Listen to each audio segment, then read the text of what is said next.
Good afternoon, everyone. Welcome to the Appellate Division First Department. We have oral arguments for today, October 9. So we have 7 hours of argument time requested. Please ask for the time that you actually need to get out the salient points of your arguments. Please keep in mind that we have read your briefs. We are fully familiar with the briefs as well as with the arguments. People v. Joshua Buchanan.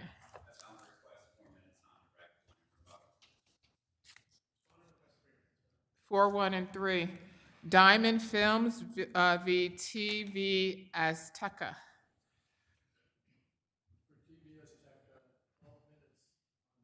Who's Diamond? Who's the appellant? I'm appellant. TV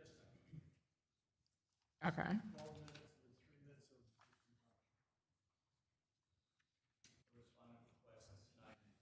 Okay. 6 and 2 and 6. Matter of Tabitha. That matter is submitted.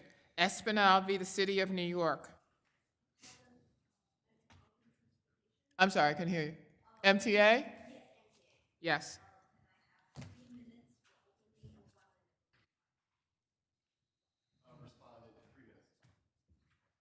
You represent?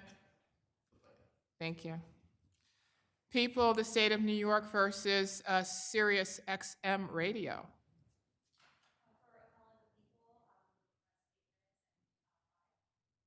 I'm sorry, 8 minutes and 5 in rebuttal? Okay, 6 and 2, and you have a cross appeal? Oh, 6 and 2, 6 and 2.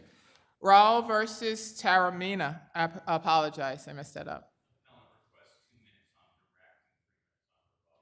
2 on direct and 3 on rebuttal. 10 minutes on direct. Oh, I thought you said 2. Oh, okay. 2 on rebuttal. 6 and 2 and 6.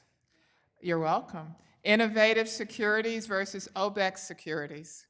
Good afternoon, Helen. Thank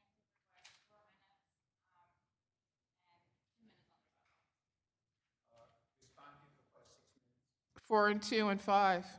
People v. Kenyatta Elvin. That matter is submitted. Jenna v. Klempner.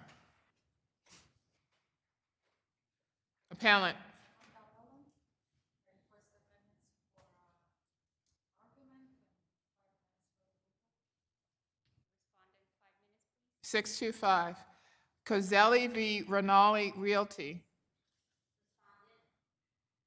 Appellant.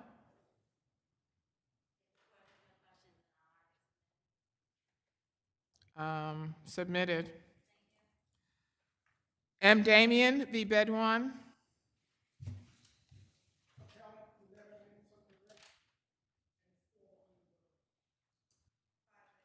625. Verma v. New York City Department of Education. 525. Parker Cult Administration versus One West Bank. Good afternoon, Your Honor. Defendant Helen, I'm asking for 5 and 2 for rebuttal. 5 and 2 and 5. That matter is going to be called first. Ramirez v. 79-05 Jackson Heights.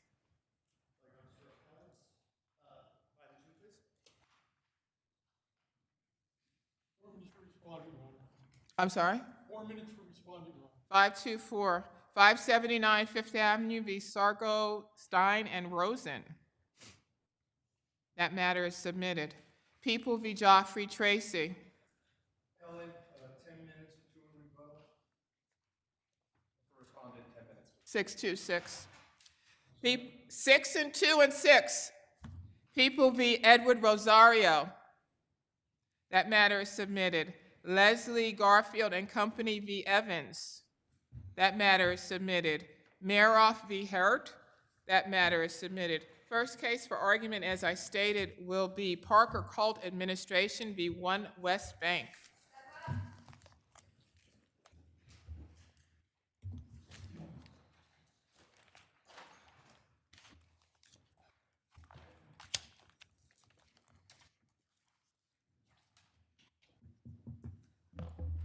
Yes, whenever you're ready. Good afternoon, Your Honors. Fernando Rivera, Jan Culberson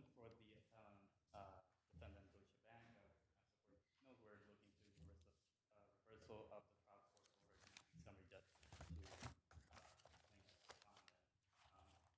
It's our position that the sole issue before the court is whether the related foreclosure action was pending and unresolved at the time that this action was brought and when the motion was actually done. It is our position that the foreclosure action was. So what exactly did you or did your predecessor do in terms of this action, in terms of actually prosecuting the action? In the foreclosure action? Yeah. But in terms of, there was motion practice, but before there was, they moved for summary judgment initially, but the borrower, defendant, Johnson, passed away in 2011. So what did you do after 2000? What did you do before? And what did you do after she passed away? Well, there was motions in the foreclosure action for, they moved to restore that action twice. So it was marked, at some point in time, it was marked disposed on December 14, 2016. Yes, so two things on that, Your Honor. One, there was no substitution of Ms. Johnson. She was Was that argument made below? Because she passed away in 2011, and then in 2016, 5 years later, the case was marked off calendar. What happened in those 5 years? during those 5 years, there were some conferences during that time, but there wasn't a motion to substitute. Was there any proof that One West did not appear for that December 14th conference? Not to our knowledge, Your Honor. There was no dismissal order saying that they failed to appear. And going back again to the fact that Ms. Johnson was deceased, it's our position to In 2016, then, let's assume that you didn't know for 5 years, and so you did nothing. But in 2016, if someone appeared at the conference, surely they would know at that point that the person, Ms. Johnson, had passed away. Was there anything done after that? I can't speak to what they knew at that conference in 2016, but there was no. Thank you. There was no substitution done, and until the deceased was substituted, essentially it would have been stated by operation of law, because there was no order issuing saying you must substitute it. So any order that would have been issued around that time was subject to substitution.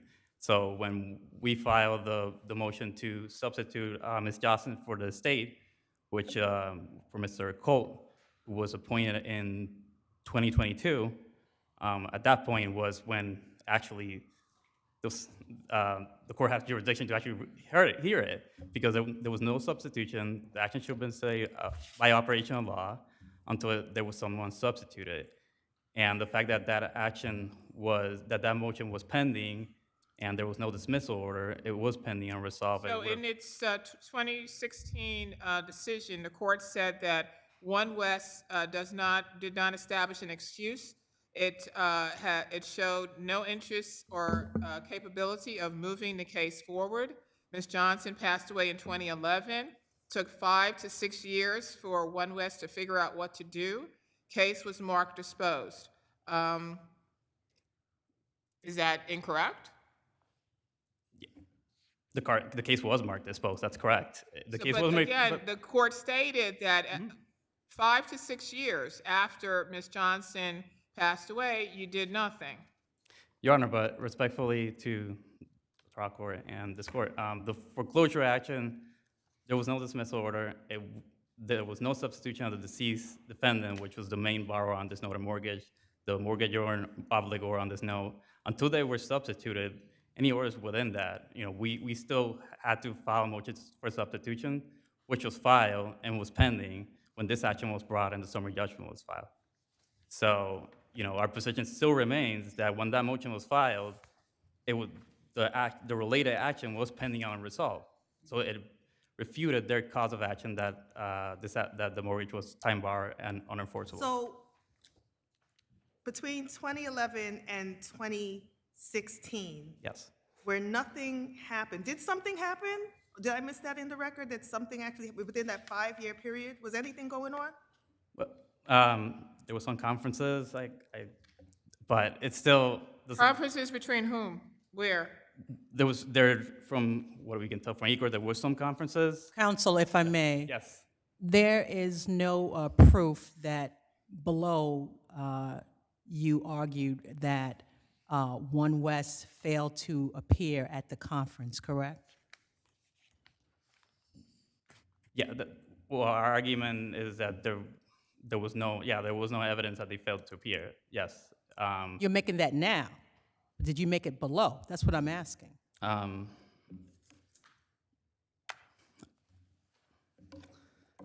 I don't think so, because that would have been like an argument for the foreclosure action. The only issue in this quiet title action, it's not the foreclosure action itself. It's whether whether the action was pending on unresolved, which would have been sufficient for the motion for substitution, because the cease bar was never substituted. So the court wouldn't have any jurisdiction until that was done. So did you make that argument below, that the reason that nothing was done for those 5 to 6 years was because you were waiting for a substitution? That's not what I'm saying, Your Honor, respectfully. I'm saying that until that motion was made, when we made the motion, the action was still active, because we had to substitute that defendant, and also there was no dismissal. When did you make the motion? So the motion to substitute was filed by Orange Chocas on May 13, 2024. 2024. Correct. So you're stating that from when Ms. Johnson passed in 2011 until 2024, 13 years, right? There was nothing that you could do? Well, I'm not saying that they should have moved to substitute, done something, but that's not what I'm saying, Your Honor. I'm still saying. But you filed a respectfully. motion to substitute. Yes, we did. So We did. that Which was the follows appropriate. Sorry. I mean, yes, it would be, I guess, if the other side could have filed it, but you could have also done it because that's in fact what you did. Yeah, and no one was appointed until 2022. So there was no administrator until 2022. Yes, it was filed 2 years after. So for but 13 years, you didn't know she had passed away. I can't respond to that, Your Honor. I don't know if they did or did not. I wasn't counsel. I wasn't involved. So Thank you. You do have time you. on rebuttal. Yep.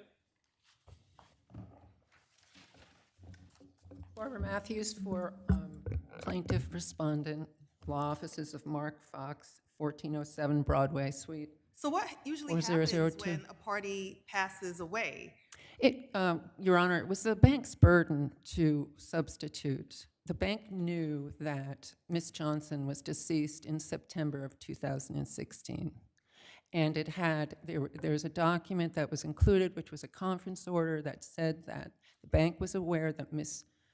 Johnson was deceased and would bring appropriate motions before Judge Scarapella. Rather than do that, they did not show up on December 16th.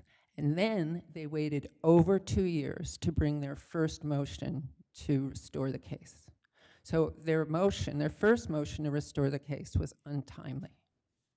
Ms. Johnson died in 2011. The bank was aware of it. The bank had the burden of substituting her as a party. They could have gone to the public administrator.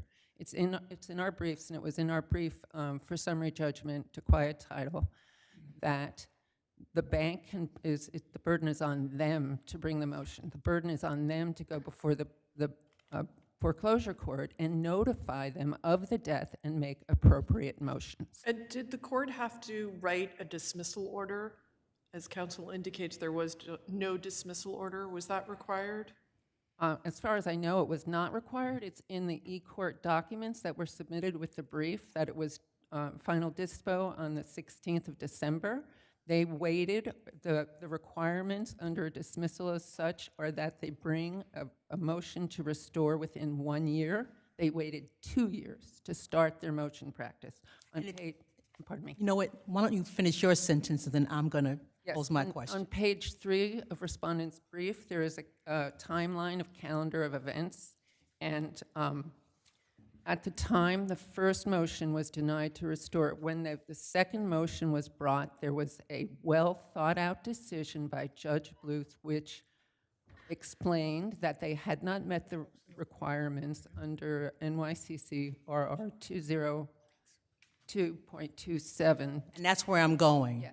Because it seems to me that the dismissal was based on that rule because of the failure to appear for the conference where no dismissal order is needed. Right, exactly. And the precedent in the first department is that an order is not needed and that the order doesn't even have to describe that it came under.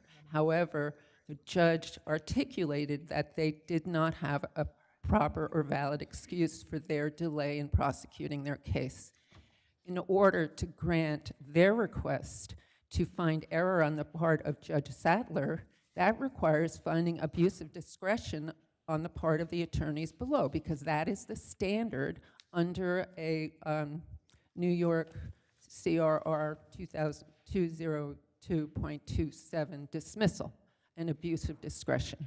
There are 4 decisions, only 2 of them are written out, but they talk about the standard and that the bank never had a valid excuse for their delay. Thus, to find an reversible error on the part of Judge Sattler requires finding abuse of discretion on the part of the judges below. It is preposterous for the bank to think that the case can remain open for this unlimited period of time. They never appealed any of the decisions below. There was no appeal. Any of their argument related to open and pending has to do with cases that really are pending. And the bank went to the foreclosure part and filed a motion to substitute after the case had been dismissed 3 times and or affirmed 3 times below. They knowingly filed a motion to substitute in a dismissed case, which is ethically questionable. Is there a pending appeal or a case pending which is related to this? The foreclosure case, they did go, they tried to move to restore again, and it was denied as moot. They did file a notice of appeal, but that appeal will be res judicata after this one is determined. There is no valid there. You cannot file a motion in a dismissed case and knowingly do so. That case had been affirmed, dismissed by 3 respected judges, and But now, they took an appeal on that, is that correct? yes, that was the 4th judge who found that it had been dismissed. But that appeal is pending, is that correct? There's a notice in, Your Honor. Thank you. Thank you.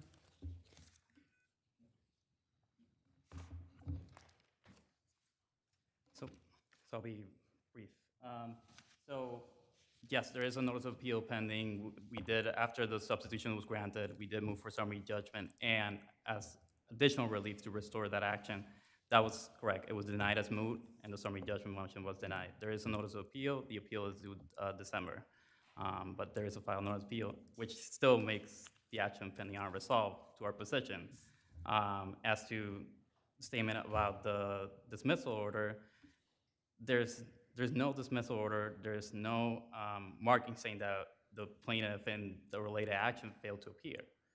And that's one of the arguments, although. But you didn't make that argument below, correct? Did you make that argument below? In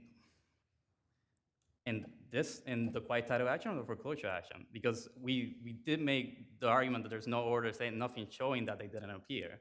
That was definitely made in the related action, which would be covered in the related appeal.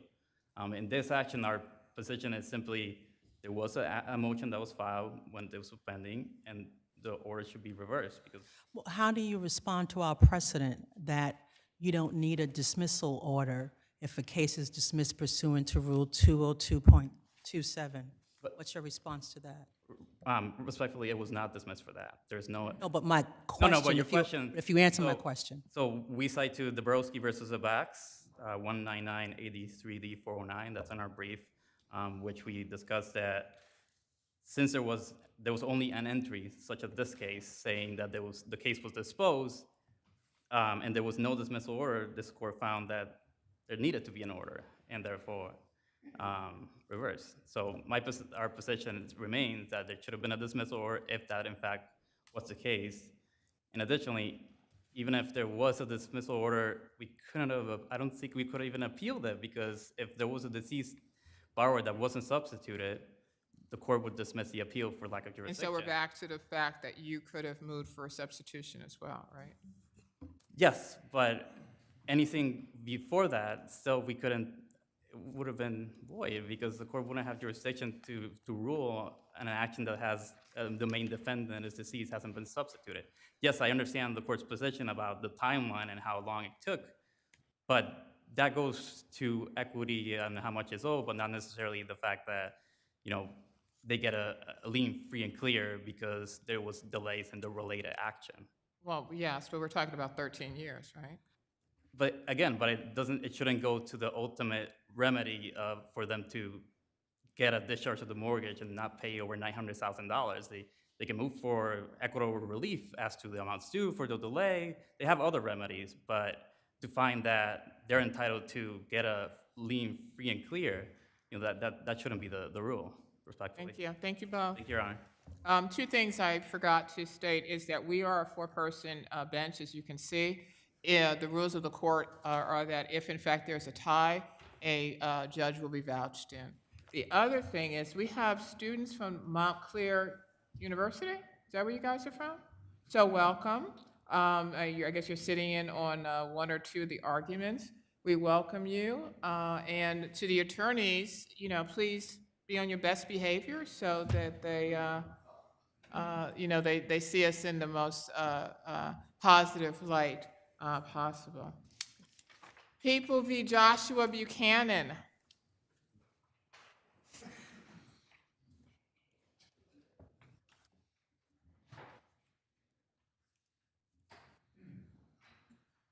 Good afternoon, Your Honors. Harold Ferguson for Appellant Joshua Buchanan. Mr. Garrowick apologizes. He regrets that he's unable to be here today. I'll be arguing in his stead. I think the threshold thing that this court needs to consider is who Mr. Buchanan is. Mr. Buchanan is a middle-aged man with a limited education, intellectual disabilities, long-term mental health issues, and long-term addiction. And the issue here goes— And that was why Mr. Buchanan was given a task plea, right? So he had 3 cases, and the understanding was that if he completed an outpatient 18 to 24 month program, and he sustained no new arrests, he would be sentenced to a conditional discharge. Is that correct? I believe it was a probationary term that he was going to get, not a conditional Okay, he was going to be sentenced to non-incarceratory. non-incarcerated. But if he failed, sustained a new arrest, right, or failed the program, then it was going to be 2 to 4. That is correct, Your Honor. But the problem here, of course, is task pleas are offered routinely to long-term addicts. What's not presented to them is anything related to the realities of task. Their website does not, and they do not publish their success or failure rates. There is also nothing in a record that indicates in a task plea that is telling an individual that any time that you spend in the residential facility does not count toward your sentence in the event that you fail. I think that when someone takes a task plea, the things that are relevant to whether or not they are going to wind up incarcerated at a later point in time are in fact disclosed to them. They complete the program and don't get any new arrests. That's true, Your Honor, but it's unrealistic. It's unrealistic to So believe— you're saying that no one should be offered this alternative to incarceration? I think they need to have a greater explanation as Is that to— what we are going to dictate here off the bench? I've asked this many times in the Do you past. know of this how many, court. you know how many task pleas are taken on Oh, a absolutely. daily basis and the number of years that these task pleas have been taken? Yes, and I also remember that I was the one who originally invalidated them 30 years ago when the legislature had to pass a new statute to allow them to exist. I think it is a fool's bargain that's being offered. Yes, a long-term addict will take this. It is as much of a chance as getting the golden ticket in Willy Wonka.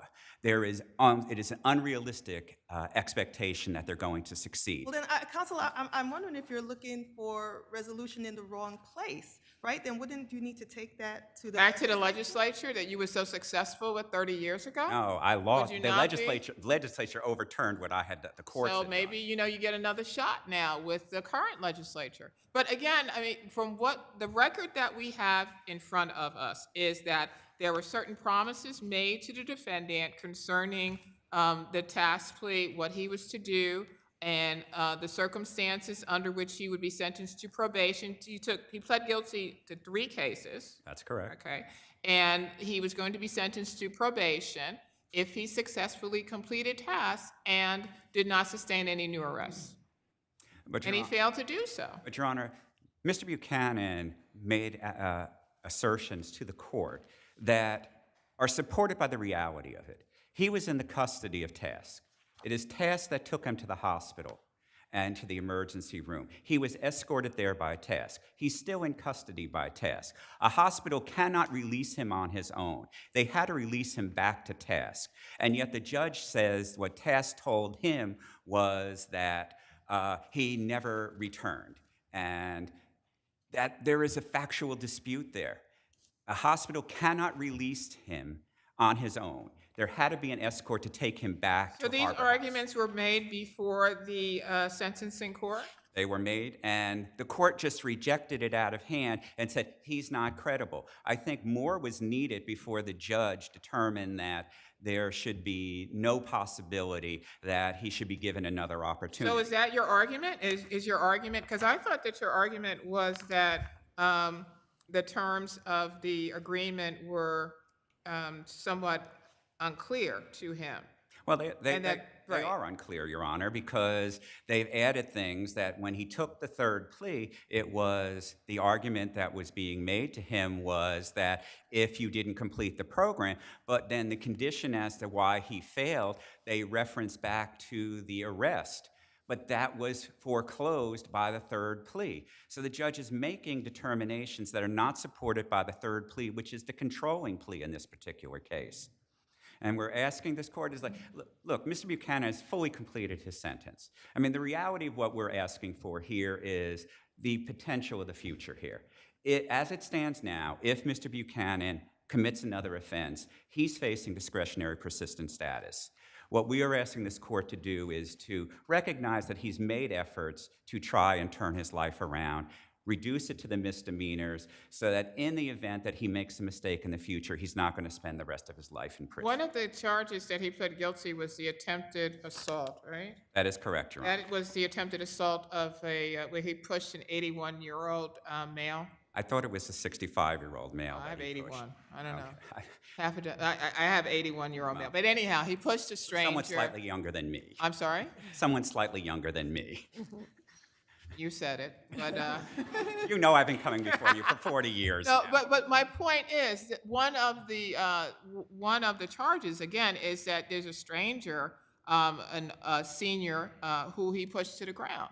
That is absolutely correct, Your Honor. But it is tied to the fact that he's a long-term addict, and that we ask this court, in the interest of justice, to show your beneficence and leniency to Mr. Buchanan. Thank you, you. Your Honor.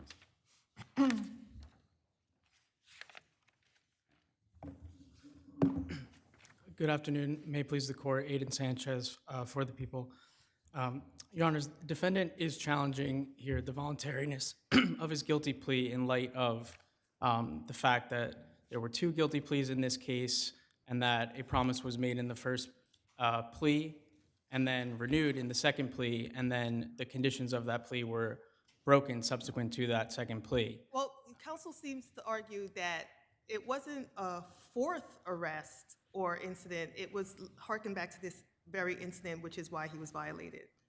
Well, the impetus for breaking the condition was that the defendant did not complete the mental health program, which was part of the plea agreement in the first plea, but that condition was reinstated in the second plea. The court was giving the defendant a second opportunity to complete that program and be able to plead to those misdemeanor charge and not receive an incarceratory sentence. But the actual action that violated the conditions took place after that second plea, when defendant was in the program for a day and then violated the program's rules by using a substance inappropriately and then not returning when he was taken to the hospital that day.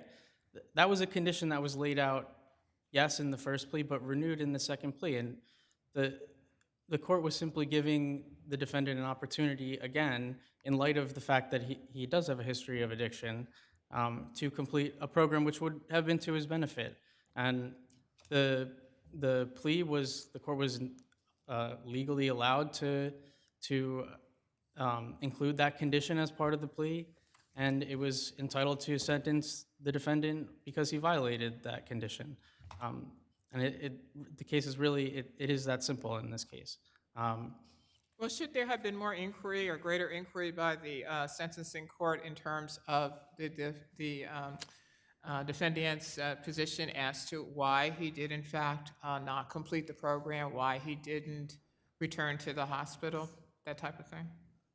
The court could have allowed the defendant to make the case, but the program itself sent a letter to the court saying that the defendant violated the rules of the program, which was a condition that the court laid out, telling the defendant, if you violate the rules of this program, it's a violation of the plea agreement.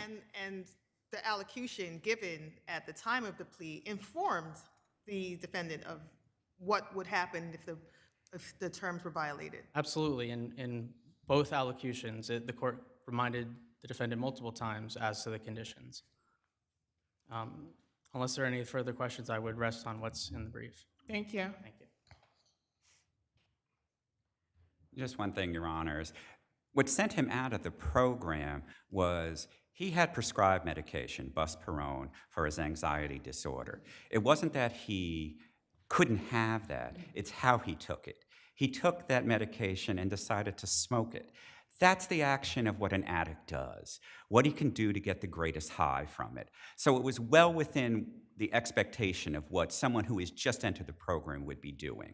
And so that's what they sent him out for taking his own medication in a different manner than what they wanted him to take. I think that shows you an indication that what task is doing here. They get paid as soon as he sets foot in that facility. Whether he's there for 18 months or 24 months, they're still getting that full compensation for it.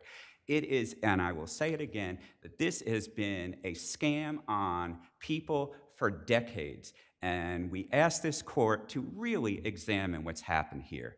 What is your suggestion? I'm just curious. My suggestion is that for these rehab facilities that take city and state money, that they need to publish what is their success and failure rates so that people who are entering a plea have some expectation of whether or not there is a reasonable possibility that they could succeed in this program. All you see on these rehab websites are anecdotal stories of people who have succeeded. They do not indicate how often people fail. If that was there, it would be a different situation, and you wouldn't have all of the task pleas that your court sees on a regular basis. Thank you, Your Honors. Thank you. Thank you both. Espinal v. the City of New York. Oh, I'm sorry. Diamond Films v. TV Azteca.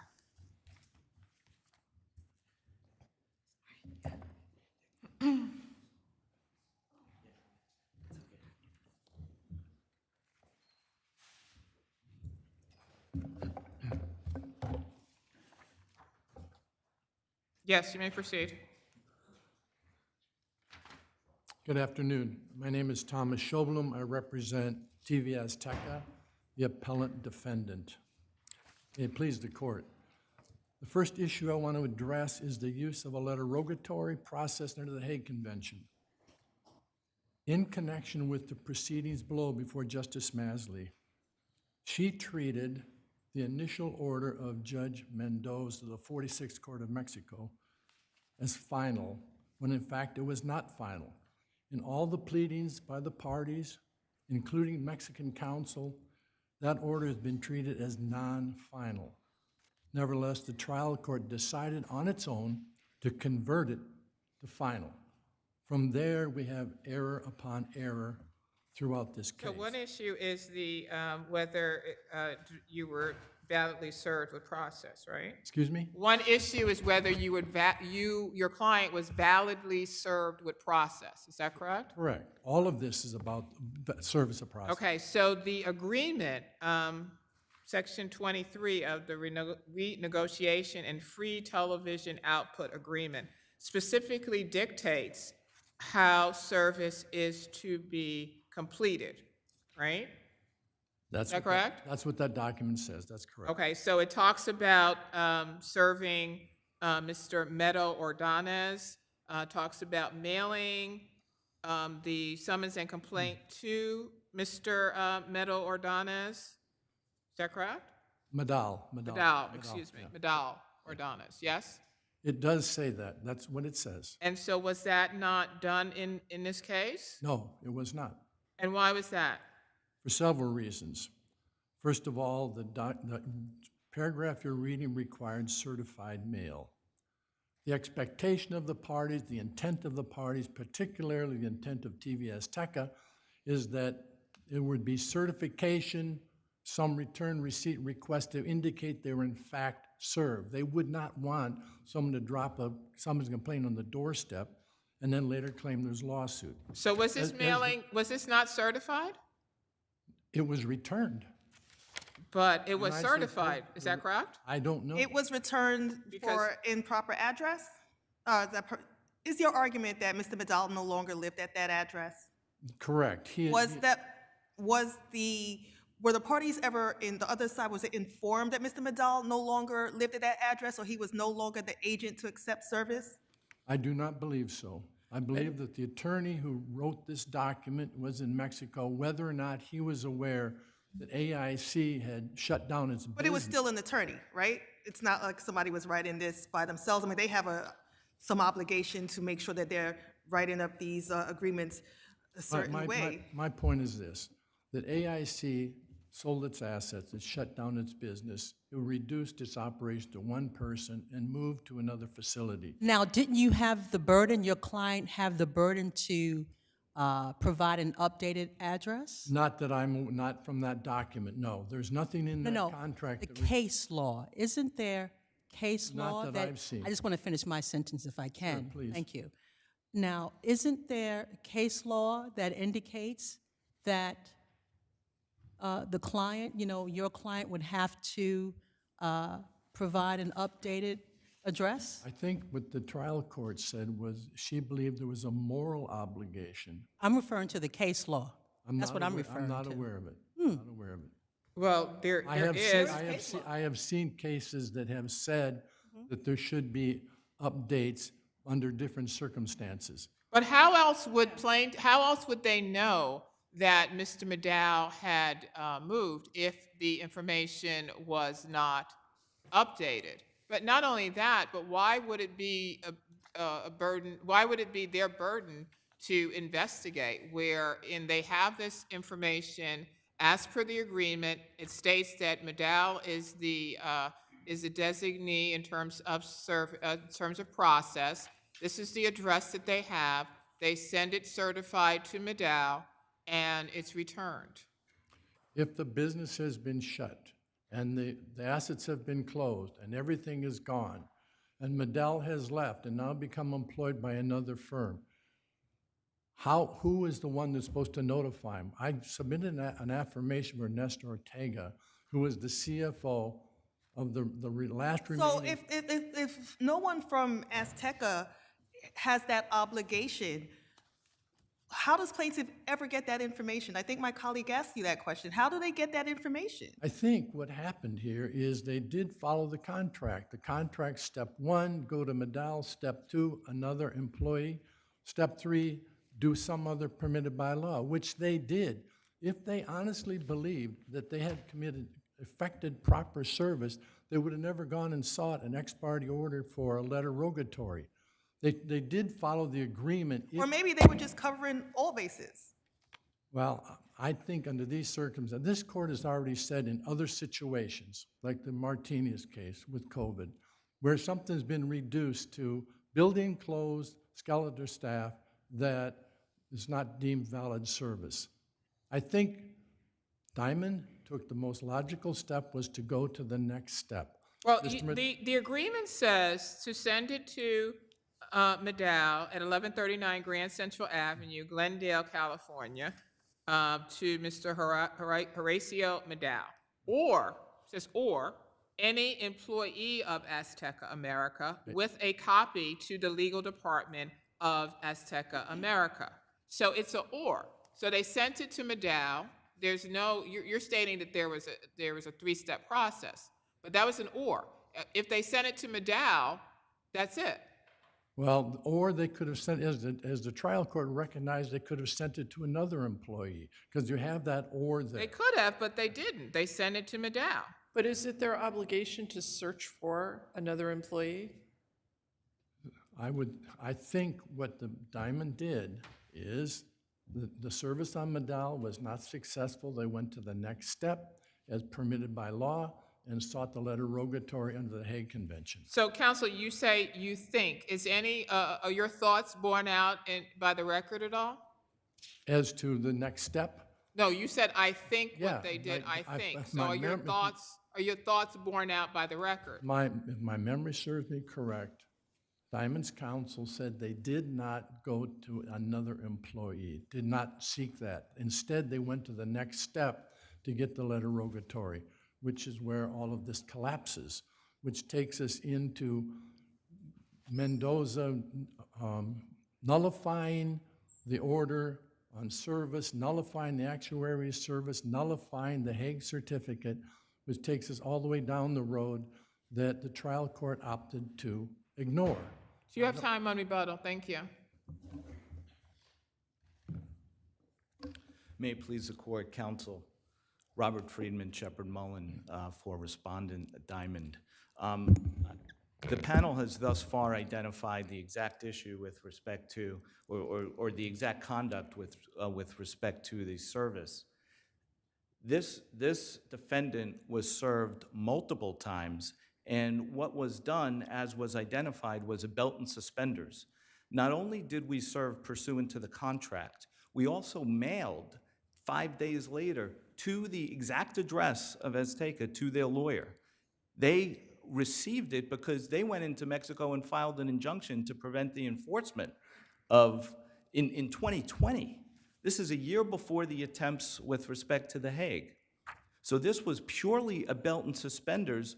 And to answer the question about the case law, exactly right. The case law from the first department in the credit card leasing case, any claim of change of address for service of process must be in writing, especially here when you have a provision in the agreement, Section 24, that calls for any changes to be done in writing. In this case, in credit card leasing, there was actually an oral modification or an oral notice claimed. But this court found that that was insufficient. It must be in writing with respect to a change of address.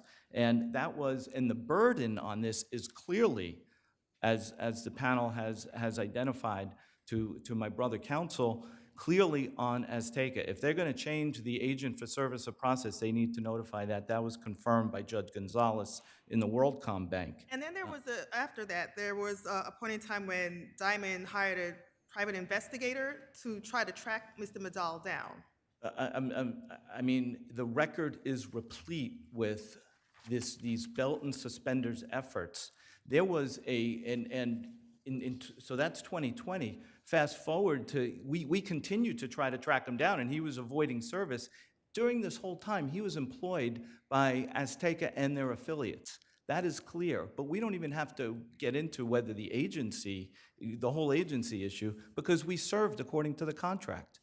And then we mailed it to them, and they received notice because they went into court in Mexico and tried to get an injunction a year before we even knew it. And then we sent it to Azteca's counsel on a related case here in New York, Mr. Jay Cohen and Paul Weiss, and he said to us, he said, listen, I told these folks, I told my client about it, but I'm not appearing here. So they had, and then we went through the arduous and legitimate process of serving through The Hague. A fifth time. The Hague, however, though, that service was on their appeals court, maybe there's what is the equivalent, but their Supreme Court, they rejected that service. So service was complete in The Hague, through The Hague, because this is what happened. We did everything you're supposed to do under The Hague. We served them at their location in Mexico after Judge Maisley issued the initial order. It went to the Central Authority. The Central Authority then went to the court and issued a direction. The actuary from the court then went to TV Azteca at their location. This is not disputed. and serve them. They had if you read the affidavit of service, and this is a court official, it's not a process server like we have. This is an actual court official who goes to TV Azteca, hands them, and then everyone was saying, no, we can't take it, but they left it there. And you know what they did? They received actual notice because they went in 3 days later Right, they to the went to court to try Mexico. to invalidate it. But they went into the Mexican courts, and they did invalidate it. No, did they not? well, a year later. Yeah. So this is what happened. They went, and the court who issued it came back, it was signed, then, and they went to that judge and asked that they invalidate it, judge denied. Then they went to the central authority, and this court is very familiar with service under The Hague, and I can go into all of these decisions. The central authority denied. Then they returned it to us. Once that happens, it's complete. As Judge Maisley said below, if you're going to disregard the central authority sending it here, that's when service is complete. You are going to disregard The Hague. So not only do we have the contract, and I'll cite to this court's decision in Bangladesh, in the Bangladesh case from 2 years ago, this court found that what they have to show is that they don't have any relationship to the premises in order to defeat that presumption of service through The Hague. So what we have here is an intentional, deliberate, and strategic default. This is not a notice issue. They received notice many times over. What they did is they tried to wait until the last minute, and then they show up many months later in 2022 and say, we want, there should be no default judgment.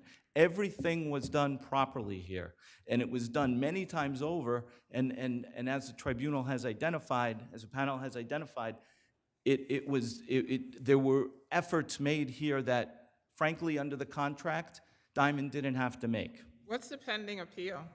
Is there not a pending appeal? In Mexico, Is there a pending appeal here in New York? a pending appeal. On another matter? on- related to this. well, there is one, there is a motion to re-argue and renew, and TV Azteca attempted to delay this and consolidate that. Yes. All the issues are the same. There's no real issue, and what they're doing is they were using this appeal in order to try to delay our enforcement and collection efforts, so we opposed that. And this court denied that extension because we want this to move forward as quick as possible. Thank you. Thank you. Let me take it in reverse.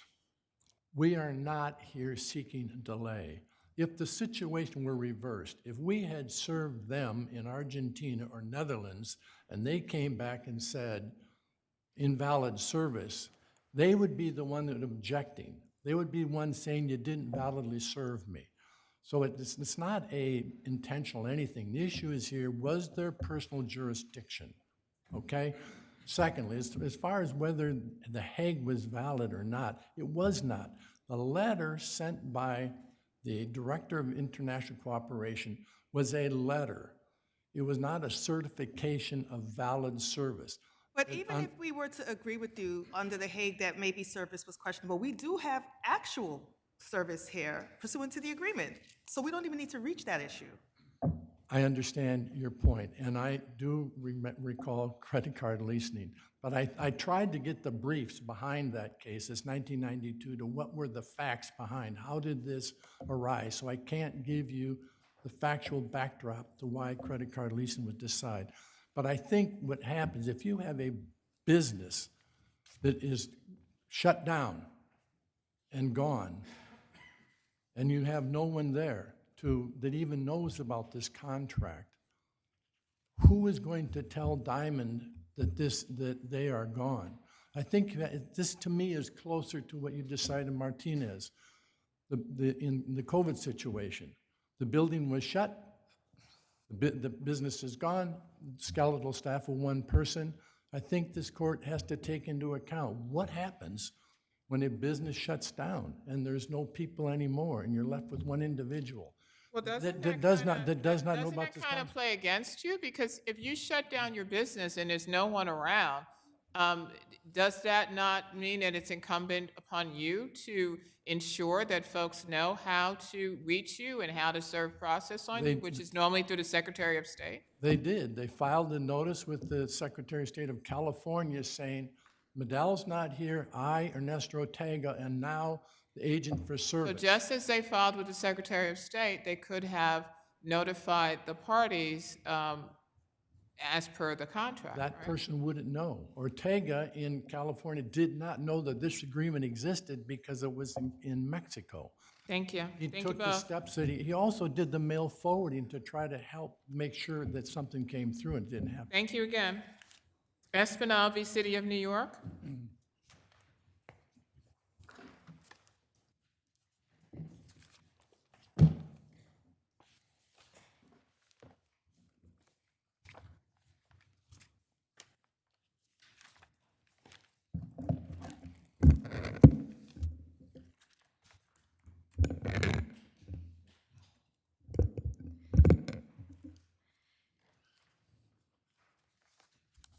Good afternoon, Your Honor. Catherine Wan for Metropolitan Transportation Authority, MTA. May it please the court. For 40 years, this court has consistently held, right, MTA's function as a matter of law with respect to public transportation is limited to financing and planning and do not The include. affidavit that was submitted in support of MTA, I mean, how deep, was it supported by any other documents other than the word of the person? No, it is actually just our experience, real estate team saying that MTA do not own, control, or maintain, and we just actually acknowledge.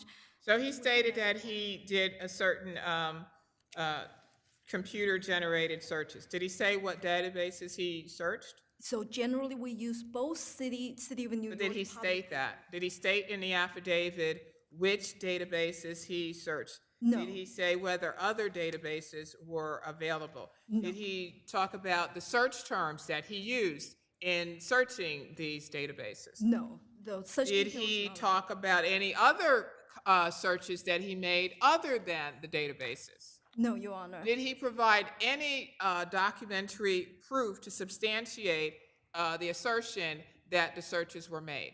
No, Your Honor. So how then would we be able to state that there are no issues and that the affidavit is sufficient to grant summary judgment? I would like to focus on the very function that the court has held as a matter of law for MTA is financing. We and know all planning. about MTA, and I understand that historically, the case law, et cetera, talks about the functions of MTA.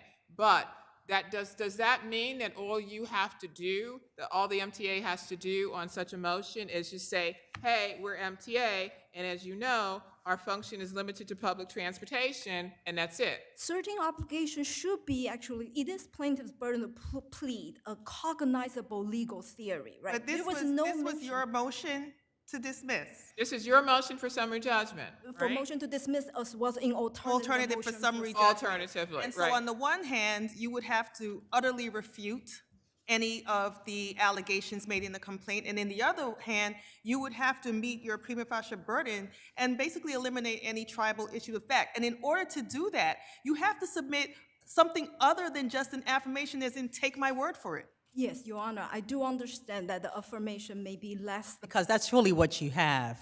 No, it No, wasn't excuse all. me, I'm not done. I'm sorry, Your Honor. Because really, that's what you have.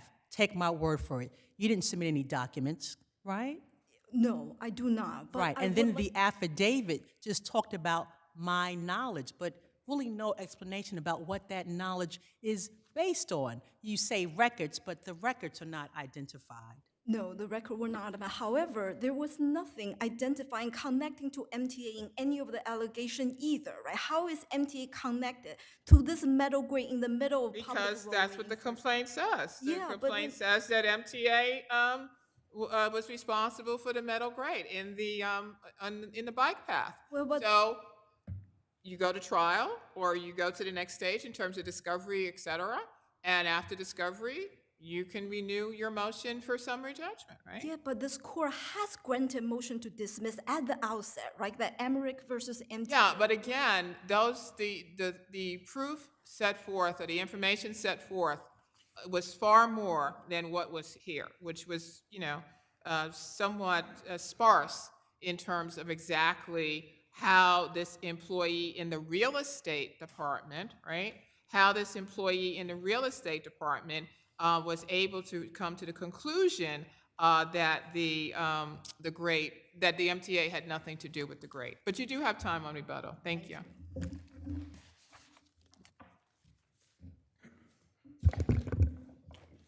Good afternoon, Andrew Wenger for the plaintiff respondent. I think the panel has identified exactly what the issue is here, that MTA is just saying, well, just, because I said so, because I have 2 sentences in an affidavit that says I looked at something and I came up with nothing. Well, let and me ask you this therefore- question, counsel, because, MTA is not without, they're just not saying something out of thin air. In fact, the case law does allude to the fact that MTA might not be liable in such an instance such as this.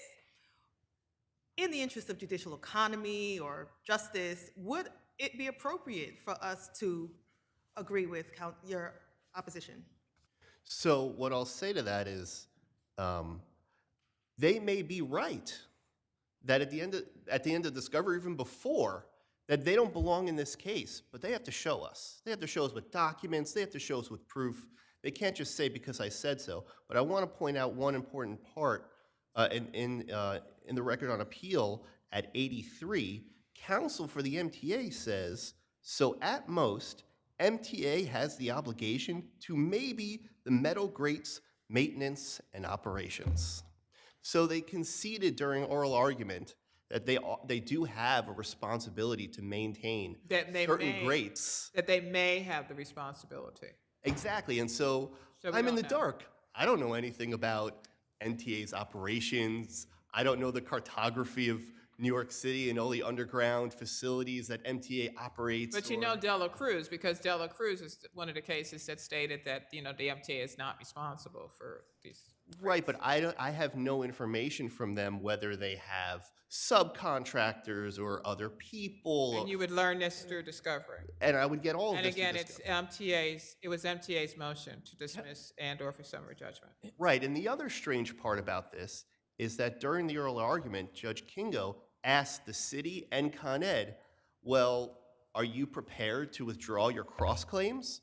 And both the city and Con Ed said no. I mean, they must know something that I don't know about MTA's operations if they're not. Or they're hoping for something just as you are. Exactly. But at this point, we're all in the dark. It's very premature. Counsel, And is the transit authority part of this case? Have they been added? no. It's just the city and Con Ed and the Department of Transportation. So if there are no other questions, I rest on my papers. Thank you. Thank you.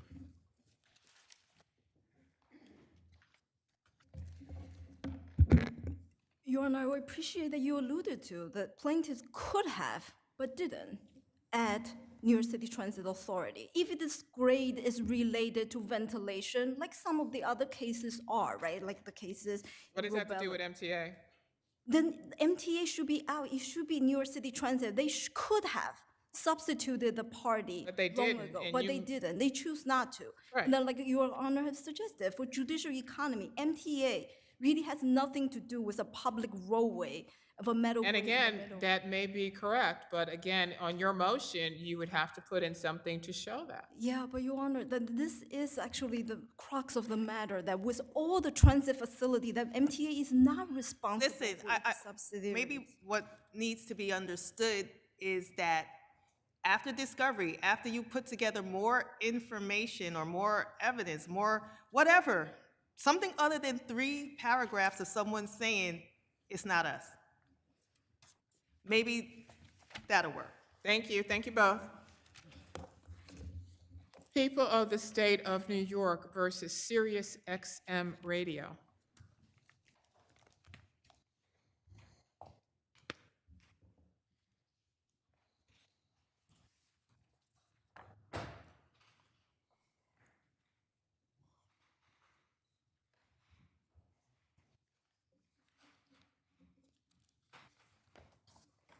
Yes, whenever you're ready.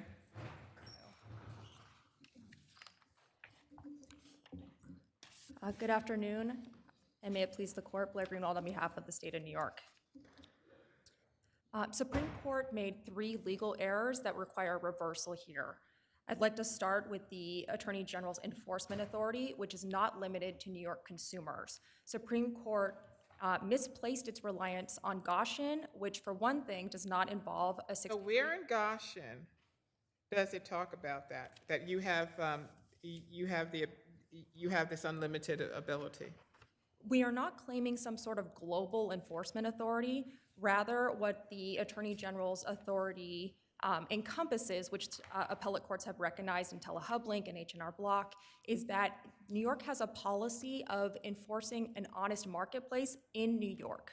So Right, here, but I think the issue that you might have with Goshen is that the site of the deception, right? Where did the injury actually occur? And if that did not occur in New York, then how does that give the Attorney General the authority, or how do you distinguish that? Right, because you're stating that you don't have, you're not arguing that there's some type of global authority, but the record is clear that these, the telephone bank, in terms of where, folks would telephone in order to cancel, was in the Philippines. It was not in New York. what distinguishes this case is that it's a New York company using New York resources to engage in violations of New York law.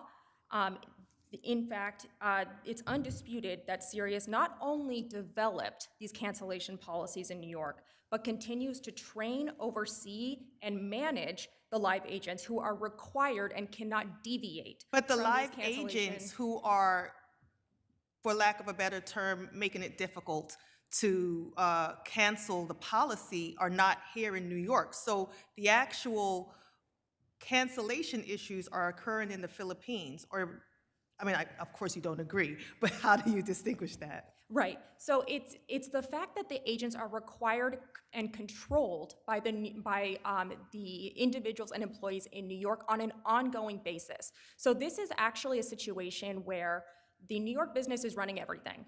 And they've outsourced this one step, but they still control it. And they tell the agents what to say, and they tell the agents how to handle these interactions. So then you would have us expand on Goshen and say that in addition to where the injury or the deception or the cancellation problems in this particular case, where that is occurring in the Philippines, if you are controlling them from New York, then that's sufficient. We don't think that's an expansion of Goshen. We think Goshen is limited to the situation where really everything occurred in Florida, including all of the deception that occurred on through that particular individual's, the seller's discretion in Florida, versus here, everything's happening in New York. And It it's the seems to attorney- me that the Attorney General is subject to Goshen. So my question is there any case law that exempts the Attorney General from Goshen? Any case law? Sure. So TeleHublink shows how the transaction, there can be components of the transaction that occur outside of New York, but there is a sufficient New York nexus there, just as there is here with New York employees at Sirius controlling basically every aspect of this transaction. In addition, I would note that the other states also recognize this. In fact, Kentucky's Consumer Protection Division forwarded a complaint from a Kentucky resident, given that it expects that Sirius, as a New York business running this interaction from New York, is subject to New York law. I would also like to quickly move to some of the other points. One is that Supreme Court misread GBL 527A. The parties agree that the term another means similar in kind, and therefore the telephone number should also have been construed as required to be timely and easy to use, which the record evidence shows here that it was not. In addition, I'm sorry, repeat that, the telephone number? the telephone number that was provided by SiriusXM needed to be, as stated in the statute, timely and easy to use. And while Supreme Court didn't reach this secondary question specifically, the undisputed record evidence shows that it was not. And I will also note that— I mean, or could there be a reading of the statute that talks about toll-free numbers, talks about the other things, and then says, or another form that should be timely and easy to use. What do we do with that or? So what the or indicates and what the parties agree here is that the use of the term another after the word or means that all of these options are similar in kind and therefore all of them should be timely and easy to use. And while Supreme Court didn't reach the factual question as to whether Sirius's practice was both of those things, Supreme Court did make factual findings that show that it was not in the context of the Rosca claim. So specifically, Supreme Court found that Sirius was requiring cancellation by telephone, which triggered inevitable wait times that come with using a live agent. The live agents first go through an evaluation and offer process with the consumer before even potentially proceeding to cancellation. Sirius's own training materials instruct their agents to ignore customers' no responses to offers, and those training materials further instruct the agents to present consumers with usually 4 or 5 offers before proceeding to cancellation. But the bottom line is that although you had to jump through hoops, perhaps, in order to cancel, they were not preventing you from canceling. And I thought that some of the training materials said that, you know, make a lower offer or a sweet deal unless the client is angry. If the client is angry or the person appears angry on the phone, then just go ahead and cancel. So ultimately, the customer is able to cancel, they just have to jump through hoops. So there were a lot of hoops, and this was not only causing a lot of time delay, and that is one of the requirements under 527A, but in addition, it is actually obstructing cancellation here. In fact, I would note that the quick cancel mechanism was introduced in 2021, and if the court looks at record 700 to 702, that Sirius counsels the agents to use that quick cancel mechanism in pretty extreme circumstances, such as where the account holder died, or where they say cancel immediately, exclamation point. So it is really the rare circumstance where they can cancel immediately. Otherwise, their requests to cancel are essentially ignored for a lengthy period of time. And to the extent that the customer agreement says you may cancel at any time, consumers would not be expecting to have to carve out 20 to 40 minutes of their day to complete this one simple task. You've never tried to cancel Verizon, have you? I'm You sorry. never tried to cancel Verizon, or have you? You have time on rebuttal. Thank you. Thank you, Your Honor.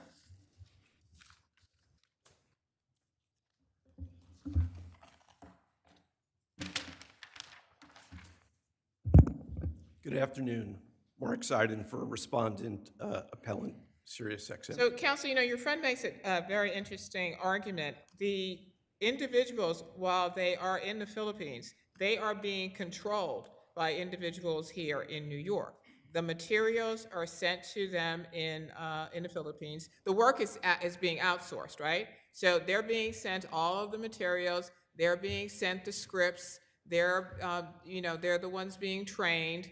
So why would that not, you know, be a reasonable reading of Goshen that that would be sufficient?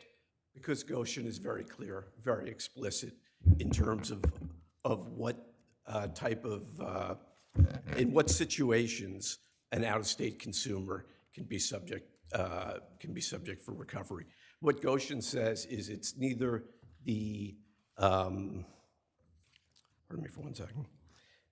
What Goshen says, it's not the conception of the plan, it's not the, this is the words, it's not the orchestration of the plan, it's where the deception occurs. Right, well, it talks about, you know, it doesn't matter if the quote-unquote scheme was hatched in New York, it's where the actual injury or whatever occurs.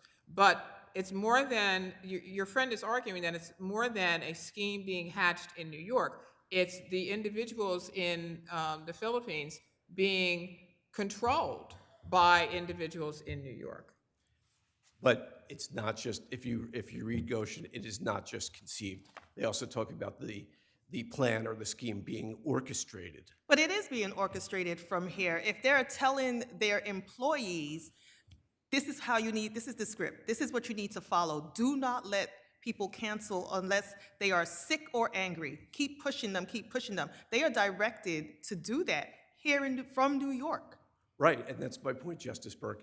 What Goshen says is orchestrated isn't enough either. That's the explicit language. I'm looking at it right now. Well, that's the issue. Is that an orchestration or is that a direct supervision of the individuals here in New York But what the and state is, direction to the individuals in the Philippines? what the state is asking you to do is to expand Goshen in a way that the New York Court of Appeals, there's no suggestion in this case, in the Court of Appeals decision, that that is what it was intended. There's no case since Goshen was issued in 2002 that makes any such finding. So do we consider at all the fact that more and more of these types of call centers, et cetera, are being outsourced? Here's the thing, and Goshen talks about this too. The other states, and this is particularly salient in this case, other states where these calls are placed from the Philippines or wherever they were to other states, Nebraska, Ohio, those other states have interest in protecting their own consumers. And I said it's particularly salient here because we know back in 2014, 47 separate states' attorney generals entered into assurance agreements, compliance agreements with SiriusXM, governing their cancellation procedures, among others, with consumers in their states. So these other states have an interest in protecting their consumers, and we know that they're capable to do it. And Goshen says one reason for the limitation is to not tread on those other states. Counsel, I just wanted to turn to the 527A issue. So in reading this particular statute, it references the toll-free number, the electronic mail address, a postal address, and then it says or another. It doesn't say or a cost-effective. So another implying that these attributes listed as to the mechanism continuing would also apply to the toll-free number. Otherwise, why use the word another? Well, the statutes of, the canons of statutory construction say otherwise. They say that the general words are controlled by the specific, and that's the notion of, excuse my Latin, justum generis, and the others. And in fact, if what was intended, if what the state says was intended, there'd be no reason to have those other words before another. You wouldn't need another. Well, that's been changed now, right? In 2021. I mean, when that was written, people weren't using chat, whatever. And the change, another canon of construction, is the change is a recognition that the statute didn't mean, in this instance, what the state is suggesting. So much of this is academic if, in fact, we accept the people's argument that they are exempt from Goshen, that Goshen does not apply to them. No, I still think that they haven't shown fraud, they haven't shown a violation of ROSCA, nor can they show that the cancellation mechanism. Well, does Goshen go on to say that, was it Goshen? That unlike private plaintiffs, the attorney general may, for example, seek injunctive relief without showing injury. So do they really need to show that does the site of deception really apply to them?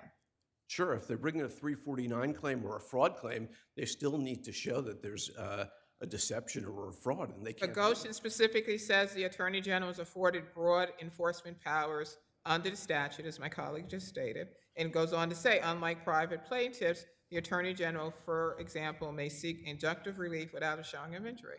So why then could we not accept the argument, the people's argument, that Goshen doesn't apply, or at least under Goshen, the Attorney General is exempt? Well, let me step back. It's still, even if they don't need to show an injury, they still need to show a fraud or a deception. And here, the customer agreement says very plainly, to cancel, you need to call or have an online chat, and here are the hours to do it. Can I just ask on the Justice Kennedy? Yeah, let me put the mic on. Let's go to your cross appeal, because it just seems to me that this is not a simple cancellation. You have to jump through a lot of hoops. There's the pressure tactics offering this plan. So why is this simple? Because to me, it doesn't seem simple at all. It's simple because at the end of the day, what's required. And that's just it, the end of the day. it takes 8 hours to cancel to cancel your service. So again, how is that a simple cancellation? It doesn't take 8 hours at the end of the day to cancel SiriusXM. What it requires is a phone call stating that you want to cancel and then having a short conversation. And here's why, and there are safeguards. And what about the script, though, that says unless the individual is ill or is angry, you should, make all these other offers, connect them to other departments? There is no connecting to other departments here, Justice Weber. But let's put that aside. This is why quick to cancel is important. Quick to cancel is broader than my colleague suggested. What quick to cancel says is if a customer or subscriber, I should say, says no more offers, says cancel immediately, shows any anger or frustration, we don't go through the script. We cancel immediately. And here's what I would suggest that I would ask respectfully the court to look at. With their petition, they submitted 13 complaints from New York residents. 10 of them don't even mention these save offers. And the other 4 mention one. So this notion that there's a script that you have to get through with 6 offers, it's not supported by the record here. Justice O'Neill Levy? Well, I was asking a similar question about, is this really simple under the legislature intent? And there are additional safeguards in place to keep it simple. And let me mention 3 of them real quick. One is if estimated hold times are beyond 3 minutes, then the person is directed, give us a phone number and we'll call you back. 2. So then the person has to sit around waiting for you to call them back. We don't know when that's going to happen. But typically, That's not convenient, or is it? on average, hold time is 55 seconds to 90 seconds. So we don't normally get there. Now I'm talking about safeguards, right? So, and the second safeguard is abandonment. There's an issue in these types of things. What if a call's abandoned before it's completed? SiriusXM adopted a policy. If someone is verified in terms of identity and they have said cancel, if for any reason the call is abandoned, someone hangs up, someone gets disconnected, they have to go, SiriusXM's policy is they are canceled, right? It's not a true abandonment. Their goal of cancellation is achieved. Thank you. You have time on rebuttal. Okay, thank you.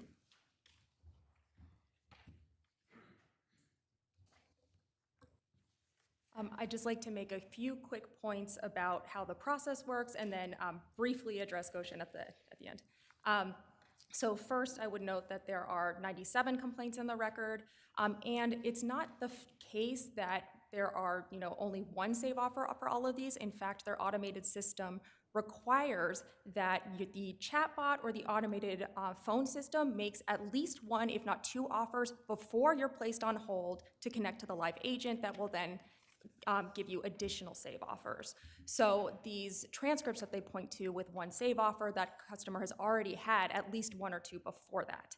I would also note that even 1 save offer can take a very long time. So for instance, Mr. Stetler, who's a New York resident, it took 13 minutes to do 1 save offer because they keep trying to see, are you sure? Do you want to accept this? And Sirius's own materials acknowledge that even a 12-minute phone call is an excessively long time. That is, I think, at our 4753. Then I will also just briefly turn back to Goshen. I would like to note that the language in Goshen acknowledges that the GBL was not intended to function as a per se bar to out-of-state plaintiffs' claims of deceptive acts leading to transactions within the state. In other words, New York businesses may conduct deceptive transactions,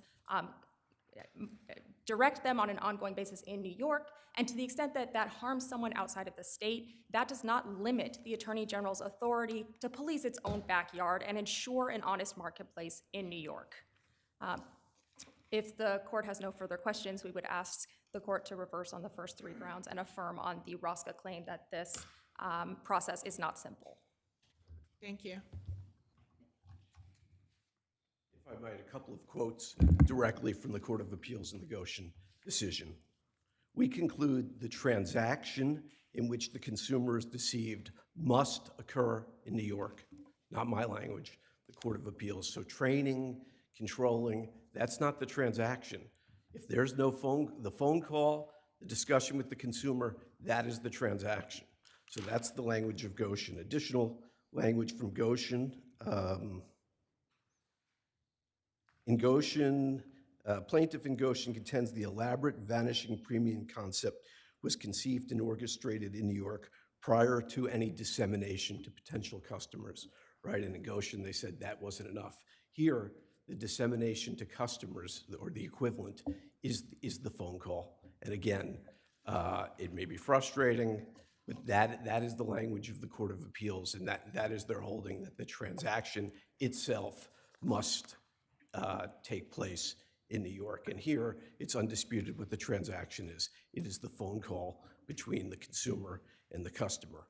Quickly, with respect to save offers, it's important to understand that save offers or retention offers are considered an accepted practice.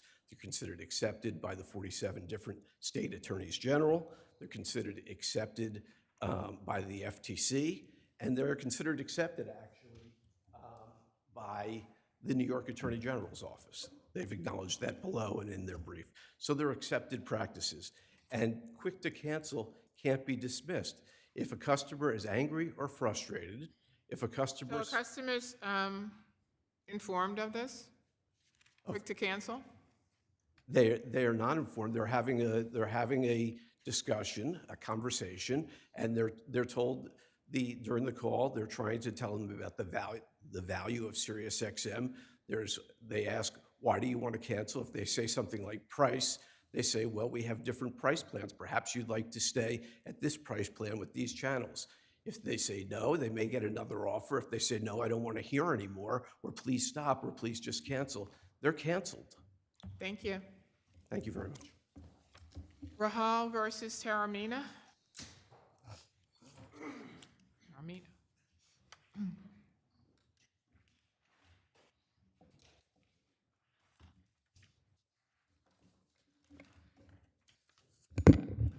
Good afternoon, Your Honors. 1 second, let them get situated. I'm Eric Buckley. I represent the appellant, Michael Taramina. May it please the court.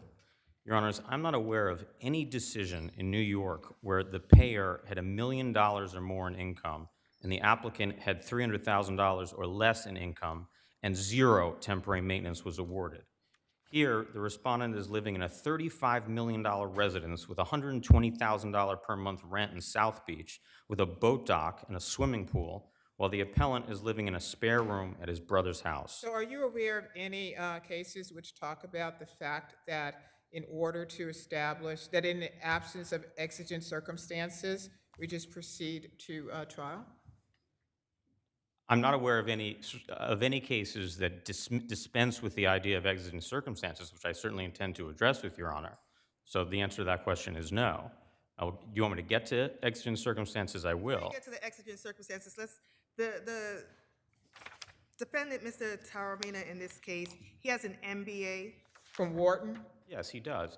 And he's the same age as the Mr. Wife?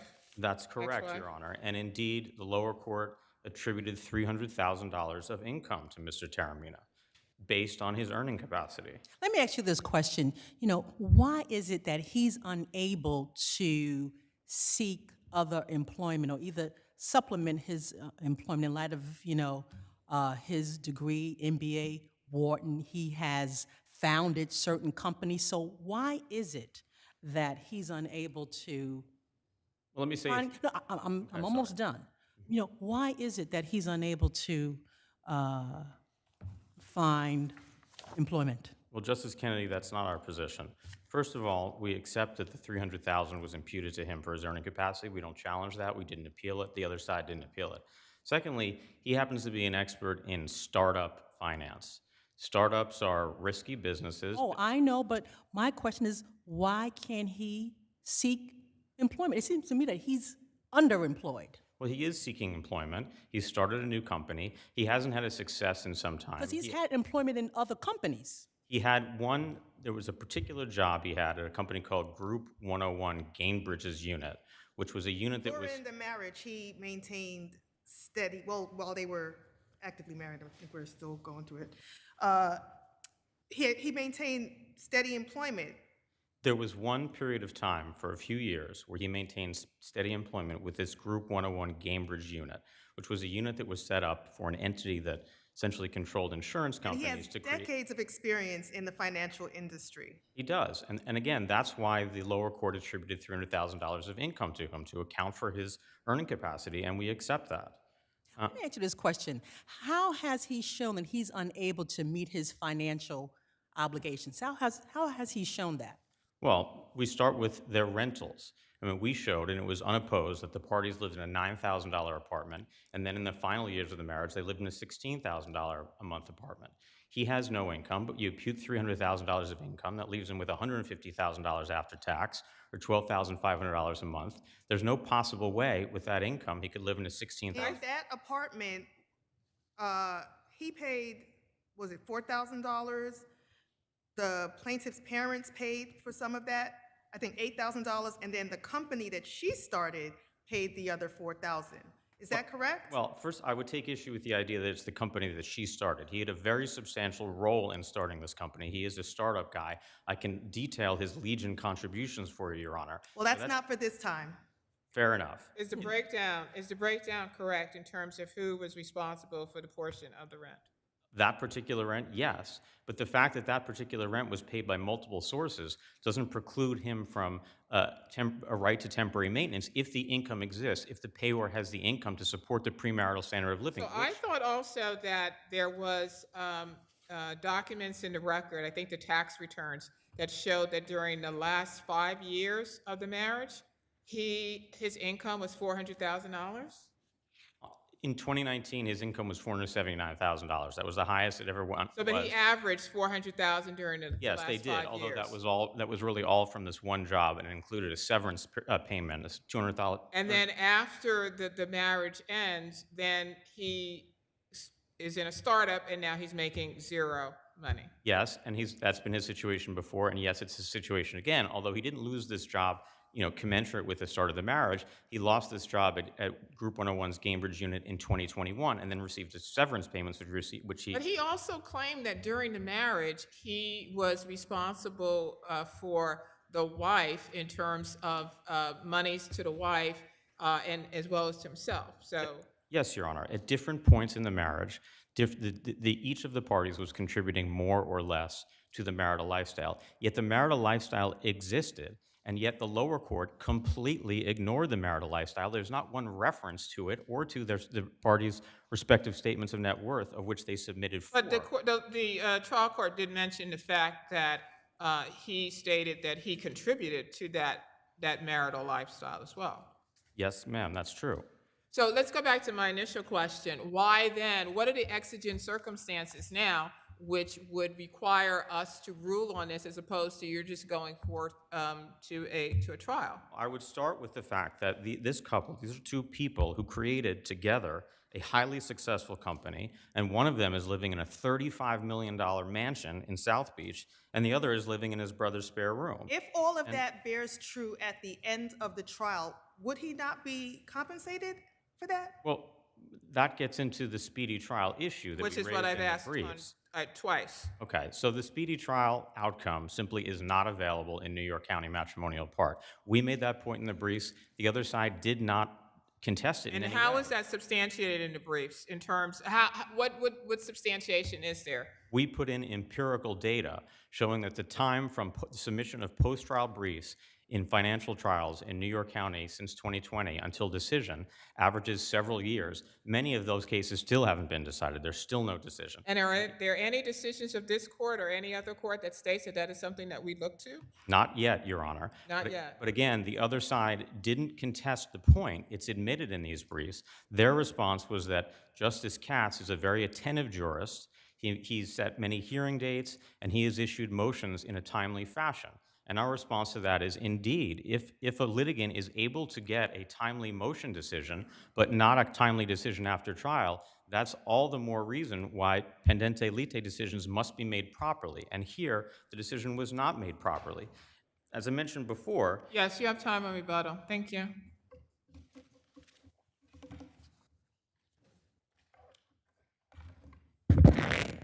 Good afternoon. I am Judith Gish, and I'm here with my co-counsel, Marilyn Chinitz, and we represent Dr. Rahal.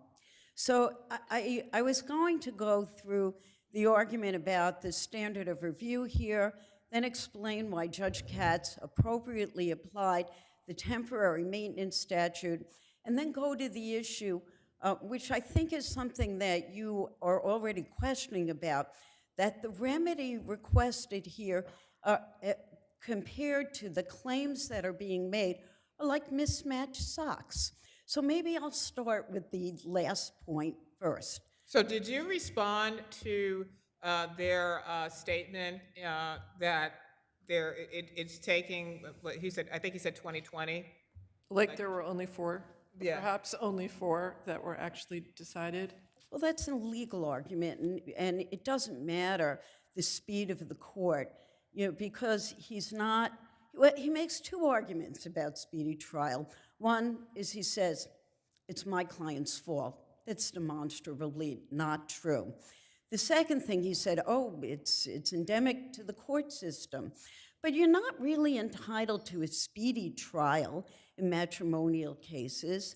What you are is you're entitled to a trial in due course, and there's a recognition that these temporary decisions that are made are not going to hold the day.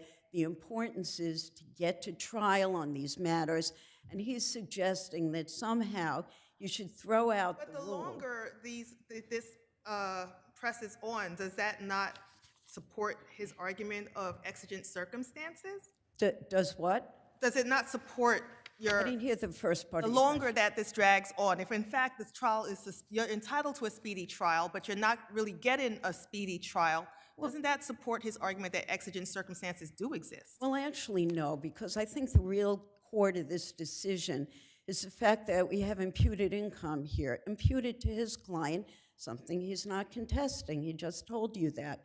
So let's look at the numbers.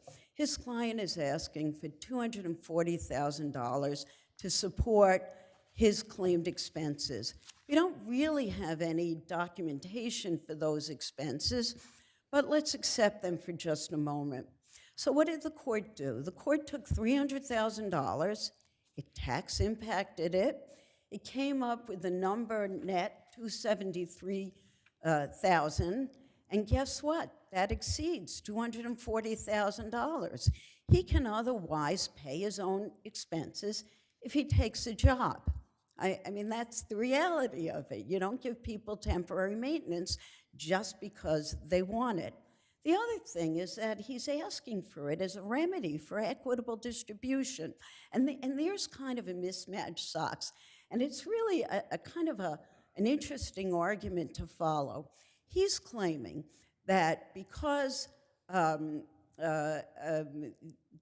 this equitable distribution case, he's entitled to equitable distribution, something that's really a matter of dispute, that he claims that she is taking value out of the company in personal perks, again, something disputed, that he also should be entitled to take money out of the company in personal disputes.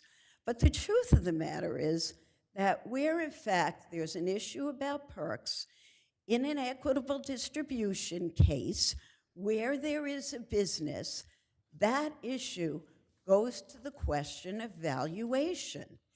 If, in fact, the value of the company is depleted by somebody taking too many perks, then guess what? The court says we're going to increase the value of the company, and then he would recoup it in equitable distribution. Of course, I want to be perfectly clear, we don't agree with any of these positions, but what I do know here is that he has a very able expert witness, person, I don't know if they're going to ultimately be a witness, but doing a valuation for him, as do we. No valuation has been determined, no equitable distribution has been You're talking about of the business? Yeah, of the business. I mean, that's his justification for asking for temporary support. Well, I think his justification also is the the disparity in the living situation. Right, she's in a $53 million home in Let- South let- Beach, and he's on the couch in his brother's home. But one of the things that he admits is that the lifestyle that they lived is not the lifestyle she's living now. That it wasn't until post-commencement or post-date of commencement that this company enjoyed a very positive. But he states that he states also that he was instrumental in putting this business together. And if that's true, then he can seek that in equitable distribution. He doesn't get temporary maintenance where the statute and the statutory analysis doesn't otherwise allow him to get it. So at what point in time do we determine that there are exigent circumstances which would require some recalculation? It's a great issue, and I'll tell you that when you look at the case law on this, the court decisions on exigent circumstances show circumstances where people are suffering hardship because they don't have the money that, or money to go on. So the court says, oh my God, you're getting evicted. Oh my God, you can't pay for health insurance. None of that is here. And you don't have the means to for employment in order to garner any That income. as well. That as well. And here, that's just not the case. You do that immediately, not you don't wait 1 year. You don't wait 1 year.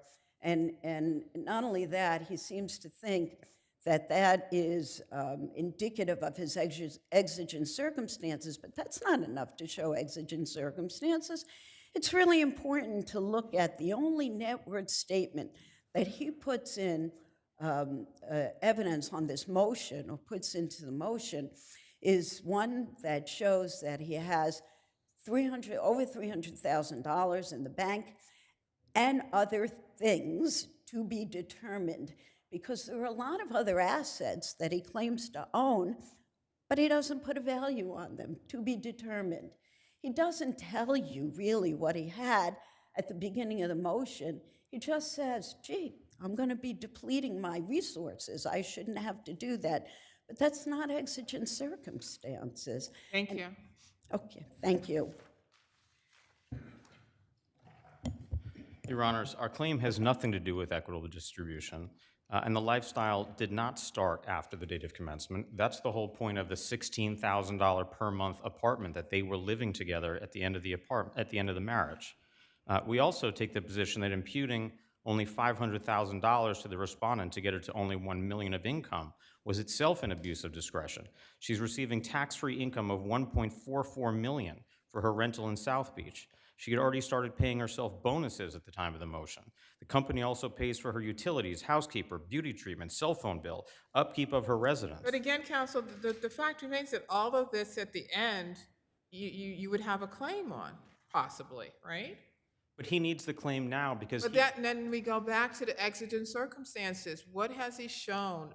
On the cases, we've spoken about the case law in terms of what constitutes exigent circumstances. And that's why we were questioning about how he has not been employed, he's not garnering any income for a particular period of time, how he did not make this request until 1 year. It goes into his ability or inability, right, in order to garner income.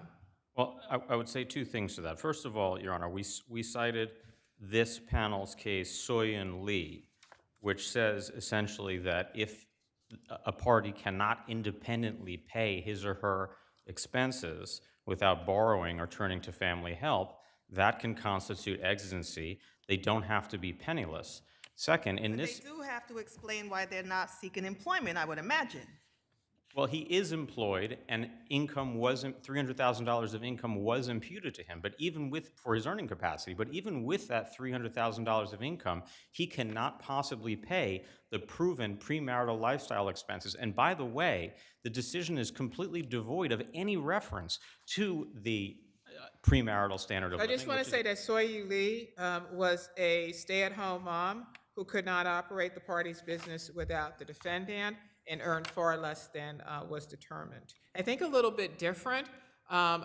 She's a stay-at-home mom. I don't know her educational background, but I think a little bit different, perhaps, than your client with that MBA from Wharton and with his proven track record in startups in the past. Fair enough. Last thing I will say is, again, the decision does not anywhere mention the respondent's ability to pay or my client's reasonable needs or the pre-commencement standard of living, which is a factor, is one of the 13 subsection M factors. It's absent from the decision, nor does the decision mention either party's statements of net worth. It mentions two factors only, the age and health of the parties and the current and future earning capacity of the parties, which it fails to apply to the facts. There is no reasoning in this less than 5-page decision, 1.5 pages of which is simply parroting the statutory text. But isn't it so that he's decided to pursue a new venture,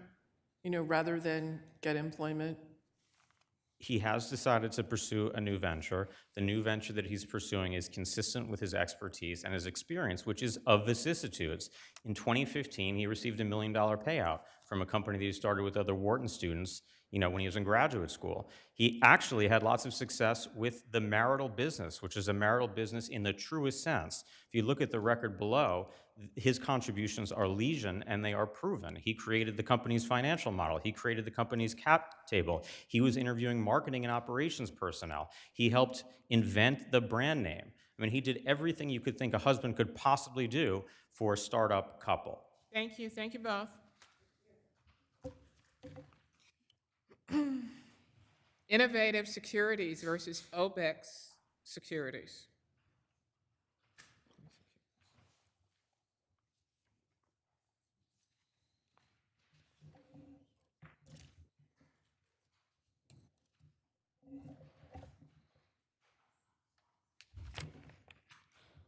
Yes, you may proceed. Good afternoon. Albana Petrakov, Fafit Corman, on behalf of Innovative Securities, plaintiff appellant. May I please the court?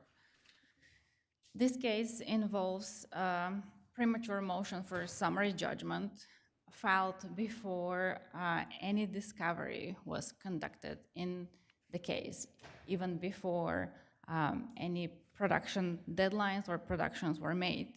And it's a case which what further discovery or what additional facts would be gleaned or necessary? So the finding, or what Prime is leaning on in this case, is that the Prime agreement, as defined in the papers, bars the fraudulent inducement claim. However, from the get-go in Innovative's complaint, we have emphasized that there was no course of conduct that matches this agreement, if we accept that that's the agreement. And second, there is a dispute what the governing terms are. I will note also that in what I'm going to call OBEX 1, this court affirmed the dismissal of the complaint as to OBEX Securities, LLC, and Randy Katzenstein, right? Is that correct? Correct. And at the outset, this was a case against 5 defendants. Cowen International Ltd, which was acting as the prime broker, Cowen US, which effectively housed the employees that were involved in the circumstances described in the complaint. OBEX Securities was the introducing broker owned and controlled by Mr. Katzenstein, right. And Prime Capital was his other entity. So when we affirmed the dismissal, we found that Prime had established that plaintiff, right, had received. The whole issue was the receipt of the agreement. The main issue with respect to Cowen was forum selection clause. So this was the basis for the trial court's decision, and this was essentially the basis for the affirmance. Right, so there was no dispute that plaintiff received the agreement, right? That's a different agreement. The forum selection agreement, the forum selection clause was in the agreement with Cowen.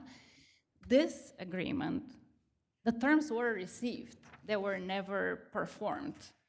But inside the agreement that we're talking about, in subsection 1.2, 1.2.3 and also subsection 1.2.5, doesn't it really talk about everything that your claim is here in terms of the fact that in 1.215 it says that they're not going to segregate the cash, they're going to may use such assets in the course of its business. Even if Prime became insolvent, plaintiff would only be ruled as a general creditor.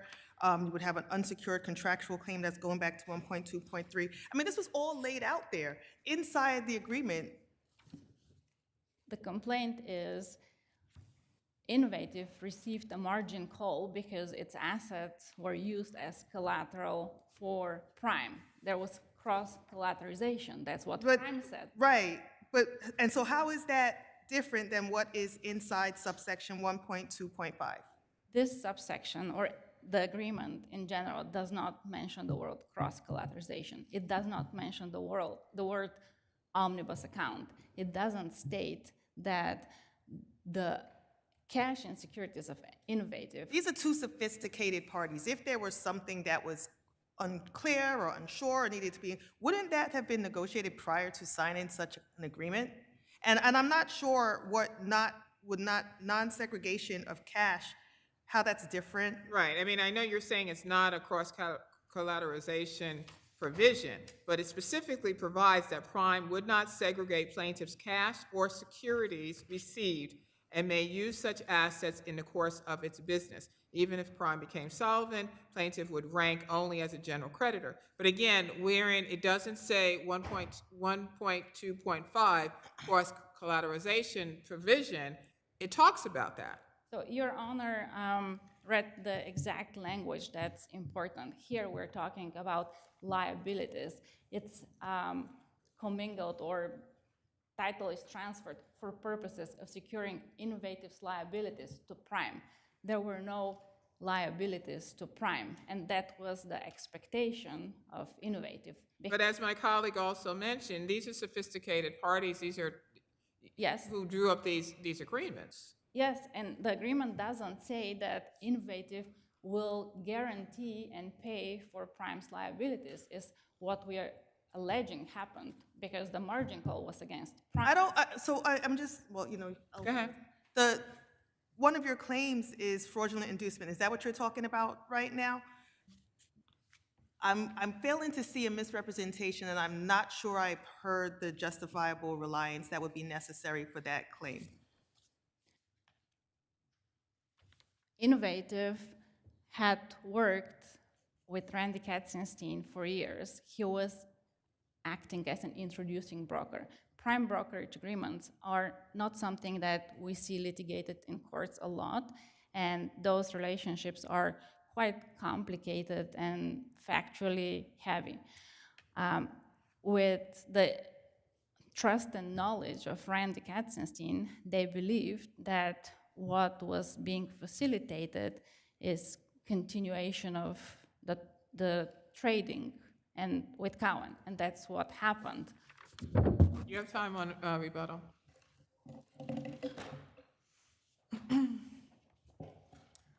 Good afternoon. My name is Stu Blander, and I represent the defendant respondent Prime. How do you read section 1.2.5?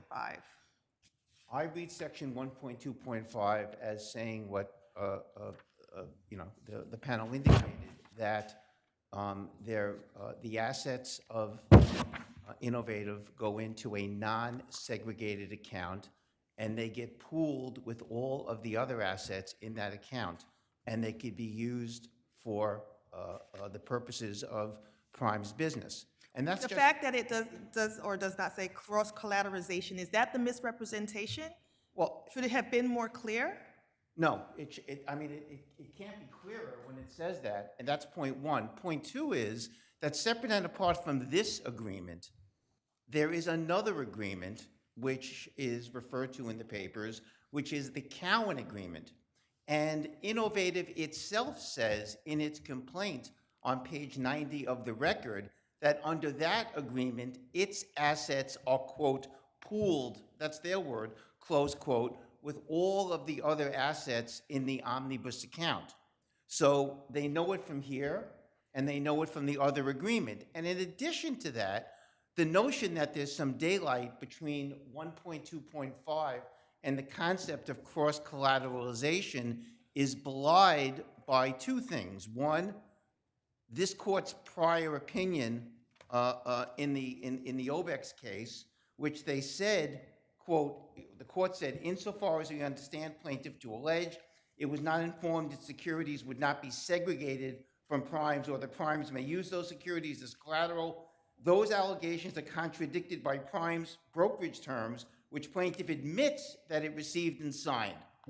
And then the last thing is, on pages 46 through 48 and 259 of the record are two contemporaneous emails. One on March 17th, which was the day of the margin call, and one was about a month later on April 15th, where Innovative itself says, we recognize and acknowledge that our accounts are cross-collateralized with the overall. I'd like to move to another area, with respect to the breach of fiduciary duty claim.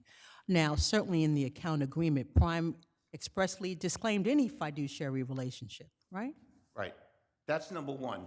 Number two, you can't claim a breach of fiduciary duty based on the failure to disclose the risk that is present in the agreement that you're giving to your customer, and you're telling, and your customer admits that they signed. I mean, that just doesn't work. And the last thing, if that weren't enough, which I think it is, on page 49 of the record, there is a certification which Innovative signed. And I'm paraphrasing because I don't want to waste the court's time or my time. And it says basically, we're signing this, we understand all the risks, we're sophisticated, we know that things could go south. So they said that. In addition to that, they had the benefit of this entity called GeoWealth, which I hadn't heard of before, but apparently is some international consulting firm. And they were also involved in this. So if ever there were a case, what the case comes down to is basically a claim for unjust enrichment, fraud, and breach of fiduciary duty for arising from risks which are disclosed on the very documents that are presented at the inception of the relationship. And you can't have a claim. The last thing, if I can have 10 seconds, the notion that discovery is necessary, and this was, quote, premature. This court has, a long line of these, lay bare cases, and the not mere hope cases. And you can't just say something will turn up in discovery and I want to take a chance. You can't do that. You have to say specifically what you hope to discover. And in this case, you could have discovery from today to tomorrow and next week, and it's not going to change what's on the face of the documents which they admit and which this court has previously found they received and signed. Thank you. Thank you. Sorry. Your Honor, just a couple of points. The Prime agreement was never properly before the first department at the motion to dismiss stage because Prime answered the complaint and cross-claimed and counter-claimed. Accordingly, the claims against Prime were outside of the jurisdiction at that time. With respect to the email Mr. Blender referenced, again, at the summary judgment stage, the move-on has to present evidence in admissible form. Emails that do not involve his clients are not admissible evidence at the motion for summary judgment stage. With respect to what evidence could have been collected, it is clear that Prime and Mr. Katzenstein, as representative of Prime, controlled the relationship. They had told Innovative that they should be moving the relationship to Prime instead of Cowen, yet Cowen had expressed concerns that Innovative did not know everything, so we were entitled to discover communications between Cowen and Prime we were not privy to. The first department actually found and held that the Cowen agreement was never terminated. So in this circumstance, Innovative has two prime brokers, Cowen International in the UK and Prime. Accordingly,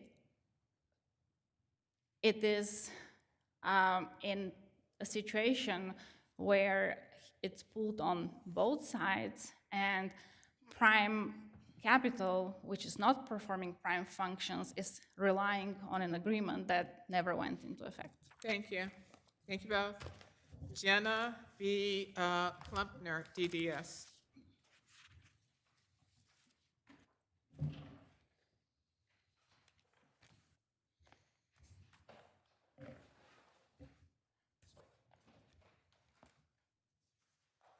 Yes, Ms. Jenna, you may proceed. Good afternoon, Your Honor. Thank you so much. My name is Paula Jenna. I'm the appellant on this action. I just say that the court is being in error, just dismiss my complaint with a judgment and prejudice. Plaintiff went through a very difficult situation, so she wasn't able, which is me, to file the note of issue in time the way the respondent requested at that time, due to falsification of different documents and, of course, unusual and unanticipated situation in my life. I request the Honorable Court to consider all the evidence that I provided and to consider to reverse, to vacate the judgment. Also, at the moment, it's also a motion to vacate the judgment with prejudice in the Supreme Court. I asked for adjournment and the stay in the Honorable Court. It was dismissed. And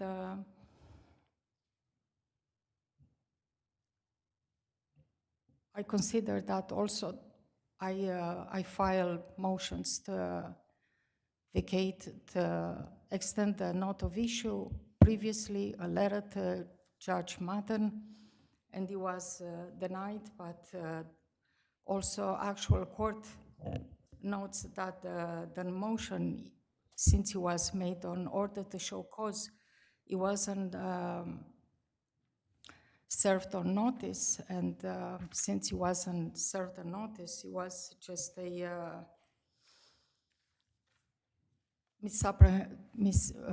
attorney,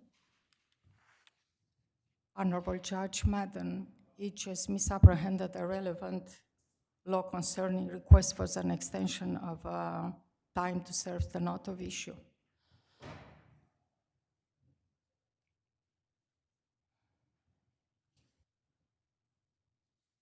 If you might gonna have any questions for me? No, but you do have time on rebuttal. Thank you. Thank you.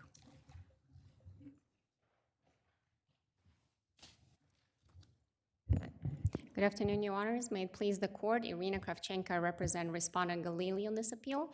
It is Dr. Galili's contention that the Supreme Court correctly dismissed plaintiff complaint for failure to prosecute.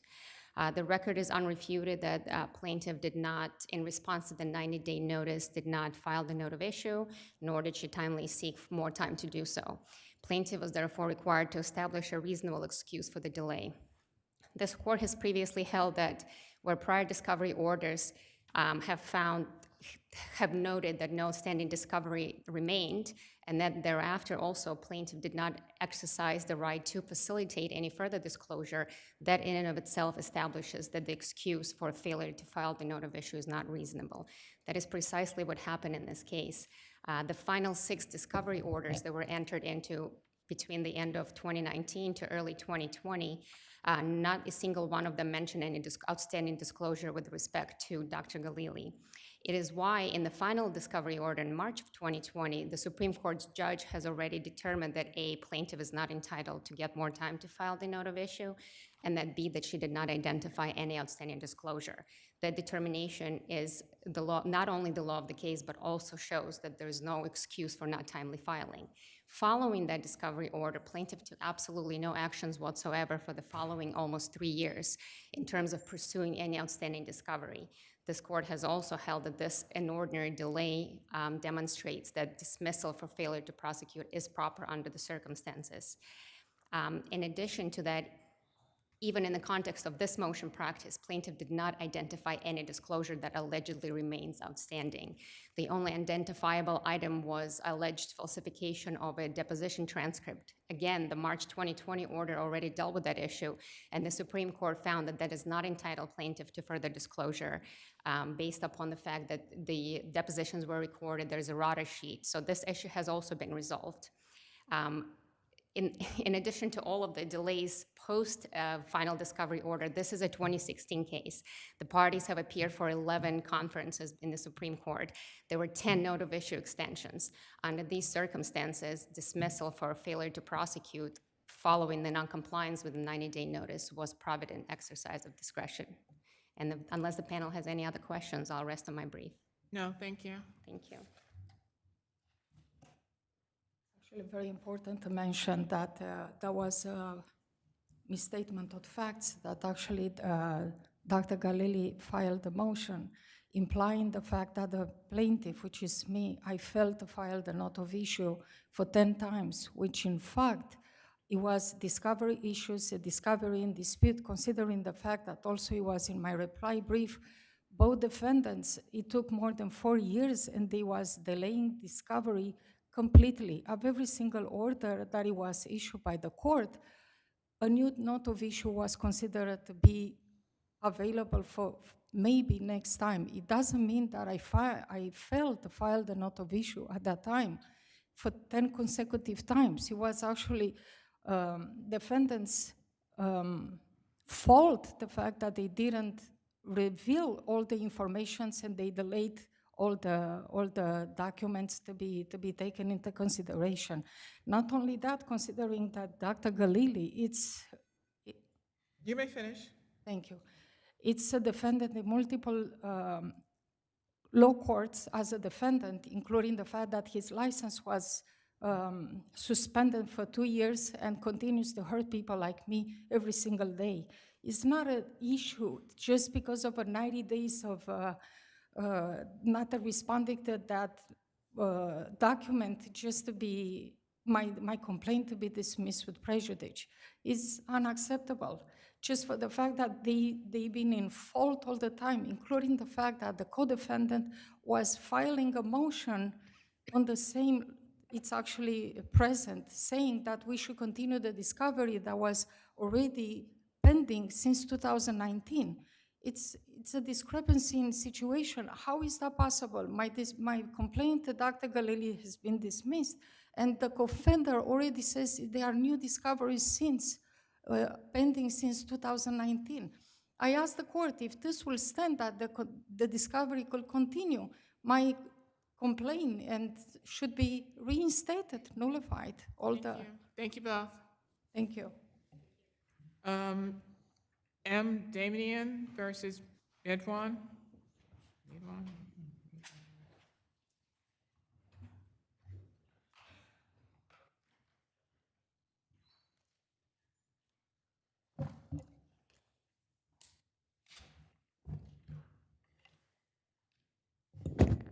Yes, you may proceed. Good afternoon, Your Honor. Bedouin Joseph, appellant pro se in this matter. At the outset, I must apologize to the court. I don't think I have the words to express the profound shame that I feel for standing here, for having to leave Texas, leave my family, leave my job, to have to come here all the way in New York to dispute heinous allegations that are not true, that the petitioner, respondent in this court, herself says never happened. This is a police report that she filed in which she said, I have never been strangled or choked by the person, and that person is me. It's in the record. Her father disputes it. Her own father, as late as August, wrote to me, said it never happened. So the only issue before us is the granting of an award of counsel fees. You were ordered to pay $23,906.45 as a recoupment for legal fees paid by petitioner and remit $65,602 to petitioner's counsel. So the appeal is on the award of the counsel fees and not any of the underlying allegations made by the respondent. That is right, Your Honor. It's a total of $89,508.84 awarded for counsel fees to defend appeal. That's the motion that they filed in the trial court 1 year approximately after the original matter that I was addressing terminated. Under any circumstances, that case is closed. The referee's order said all issues have been addressed. The referee rejected and denied their motion for counsel fees because the referee knew that the allegations were lies. In fact, there was a Texas court order which the referee got when the case started that said there's no factual basis for the allegations, none. Yet the referee went on to grant 4 temporary orders of protection, even though the Texas court said there's no factual basis for those allegations. How do you reconcile, how do you reconcile that this court did say that petitioner could go to family court to seek counsel fees in this case? Yes, Your Honor. The case that was here was whether family court had jurisdiction to hear the case at all. And I submit that they do not. Nevertheless, the court said that they could hear it. But to hear it and to actually make the award, when the Court of Appeals said it's not possible, the Court of Appeals for 113 years have said you cannot award counsel fees unless a statute provides for it. There is no statute that provides for counsel fees for appeal. None has been cited, and I've done extensive legal research. I have never seen an issue this easy. I think it's the Family Court Act, which states the position is that it's the Family Court Act which allows the recoupment or the awarding of counsel fees. Your Honor, that's a poor reading of the Family Court Act because there it is, Section 842. It says, the trial court may award counsel fees involved in obtaining or enforcing the order of the person who's protected by such order. Yeah, you took out order of protection. So it's the court may direct a party to pay the reasonable counsel fees and disbursements involved in obtaining an order of protection of the person who is protected by such order.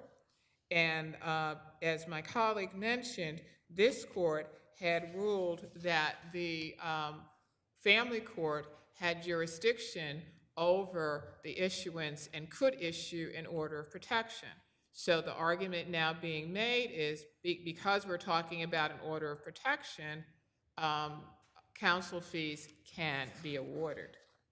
No, Your Honor, I respectfully disagree. The counsel fees can be awarded in the obtaining and enforcement. In obtaining and enforcement, the court already decided. The court rejected and denied their request for counsel fees. That issue is stare decisis, done, gone. Which court, I'm sorry, which court rejected the family court did, Your Honor. Excuse me? The family court did. I don't know that that's correct. but also this court, we stated family court's decision to consider the mother's appellant counsel fees was not in error. So since we said that in our decision, I'm not sure that they did in fact reject it. But you have time on rebuttal, so let's hear from your friend on the other side. Good afternoon, Meryl Hafe to First LLC for respondent.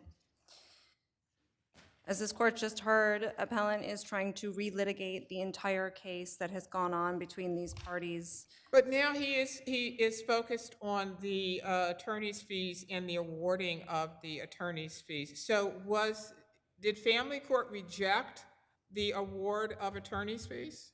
What I believe appellant was referencing is that in the original trial, family court did not award fees to my client for conducting the trial. Did family court specifically reject the award, stating that it was without authority to do so? No, Your Honor. And then when it came to this court on appeal, we specifically stated that family court could consider, that it was not an error for family court to consider the award of counsel fees based upon the ancillary issue of the order of protection. Yes, Your Honor, that's exactly. Was there a April 19, 2023 order from the family court that denied the application for counsel fees? Where does that fall into this? Yes, Your Honor, that was the issuance of the finding that the appellant had committed a family offense, and the court deemed the time that the order of protection had run satisfied, and they also denied at that time her request for fees for the trial. So that would be the obtaining or enforcement of the counsel fee? I believe that the would order of protection.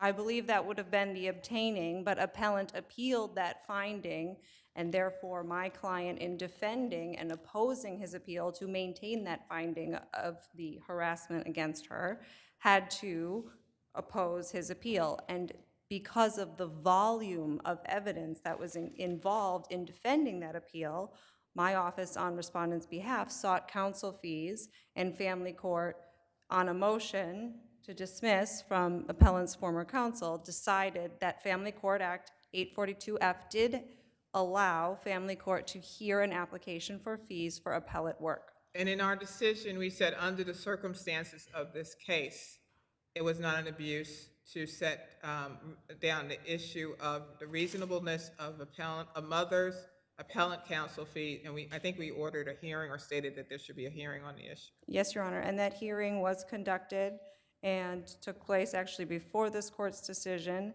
and the order has not been paid, but... When the order came out in 2023, did he not have a right to appeal that order? He did. He did appeal that order, Your Honor. That was the second appeal that he filed to this court. The first was an appeal of a Supreme Court decision which denied his motion seeking to change custody. Yeah, but we're talking about the counsel fees here. Yes. And the order that denied the counsel fees, he appealed it. As everyone here sitting here is appealing something. Yes, Your Honor.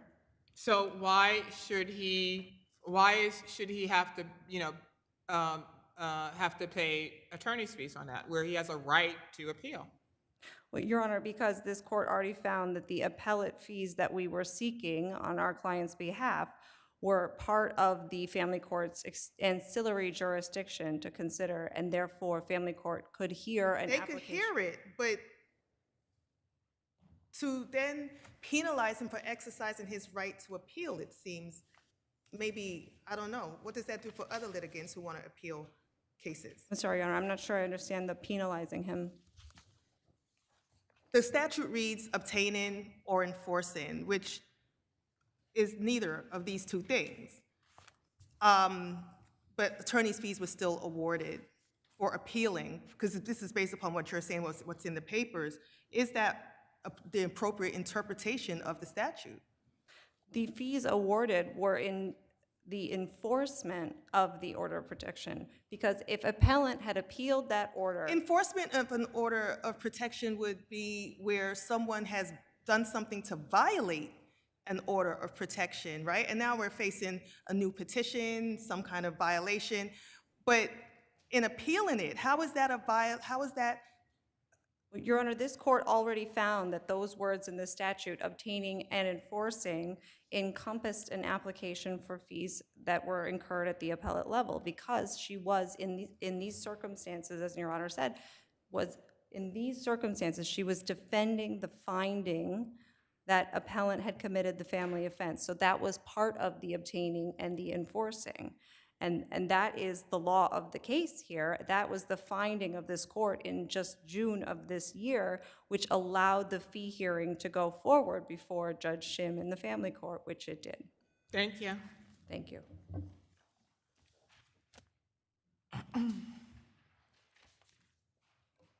It is one thing for the court to say that they have jurisdiction and they can entertain it versus awarding it. Awarding it, there is not one case that would support awarding counsel fees for appeal in connection with a terminated order of protection. None, zero. I have done extensive research on this. I have not found one case that supports their proposition. And Your Honor, you are correct that the referee expressly denied, and she used the word denied, the petitioner's request for counsel fees is denied. So if it's already been denied, how can another court consider it? Because we are a higher court.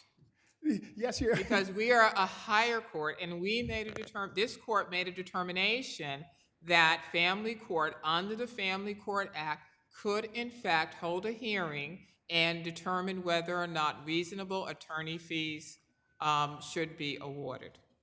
Yes, Your Honor. With all respect, I would submit that the issue is res judicata because it's already been decided by the court. And if that issue was appealed to Your Honor, yes, this court could make that decision.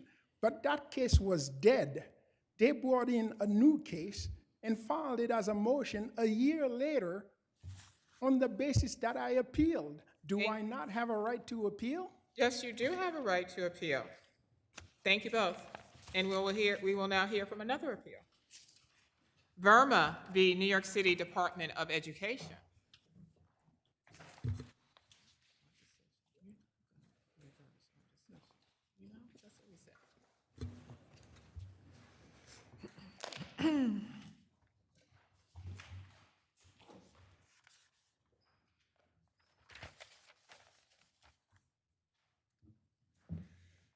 Good afternoon.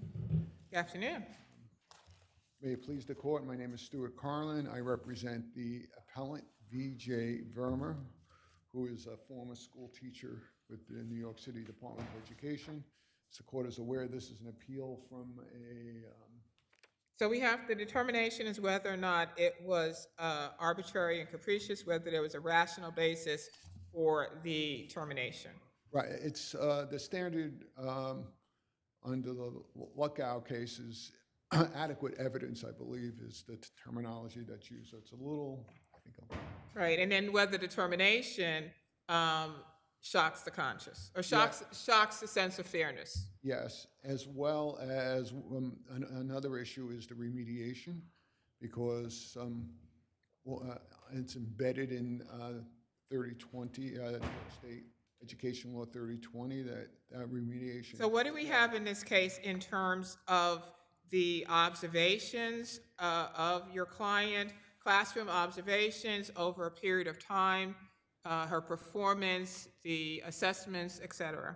Okay, so if you examine the circumstances here, it's really rather incredible. So in the 15-16 school year, she was actually evaluated somewhere between effective and highly effective. In fact, there's an email in the fall of... What year is this? I'm sorry. 2015. 15 to 2016. Yeah, the 15-16 school She's year. effective. Her performance is rated as effective. Effective to actually highly effective. There was actually an email in the fall from the same principal, basically a glowing email, just praising her pedagogy. So that was in the beginning of the school year. That was the beginning of the school year, 2015 to 2016. She's effective. Then towards the end of the school year, the end of that school year, then she's developing. No, she's not, and with all due respect, there's the March 2nd email, observation, where she was effective, highly effective, effective. Then the school closes down. Everybody loses their job, okay? Well- And then they have an opportunity to decide who they want to rehire. Who do they want to rehire? They want to hire the. Well, I think it was a little bit more than that, and I was going to get to that. Does it matter that this school was ranked in the bottom 5% of the schools? Yes, it does matter because they closed the school down and they let go everybody and decided who they wanted to keep. And who did they want to keep? They wanted to keep Ms. Verma.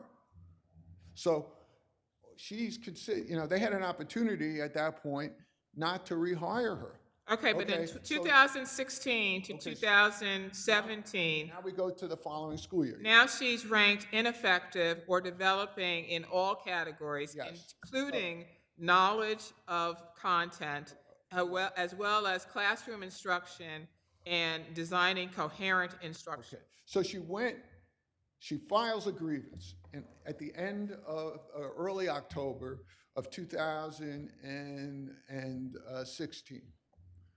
And at that point, there were no issues with her. They rehired her. She was an effective to highly effective teacher. On November 30th, 2016, she didn't have a cognitive decline suddenly. Every single category in the observation is rated ineffective, ineffective, ineffective, ineffective, ineffective, ineffective, ineffective, and ineffective. The observation's not even posted yet. You're supposed to allow sufficient time to read the observation, work on any deficiencies, give a reasonable amount of time. That observation wasn't even posted on the advanced system. 2 weeks later, she gets another observation, which is pretty much a carbon copy of that observation. What is your response to the independent peer evaluator? I believe that was a union member who certainly didn't know petitioner, nor the school, was unfamiliar with the school, but assessed on 3 occasions and found petitioner ineffective on all 3 observations. What's your response to that? Well, as far as I understand, those observations, first of all, she didn't have a chance to read those observations, and she didn't get them till the end of the school year. And, she obviously disagreed with those snapshot observations. But there were other facts in the case, not just those 2 observations. Well, what about the 11 observations over 3 years? Okay, well- where it indicated that there was an inability to improve, even though there were numerous attempts. Okay. I shouldn't say numerous attempts, numerous opportunities that were provided for professional development. Let me just address it in another way. If somebody's got deficiencies, what do? Okay, you work on those deficiencies. In the middle of the school year, you don't assign her a brand new curriculum that she hasn't taught. She hasn't taught in 7 or 8 years, and then walk into the observation 6 days after she gets this new course to teach, which she hasn't taught in 6 years, 7 years, which requires her to prepare lesson plans, curriculum, and figure out all of that, double, triple the time because she was teaching other courses.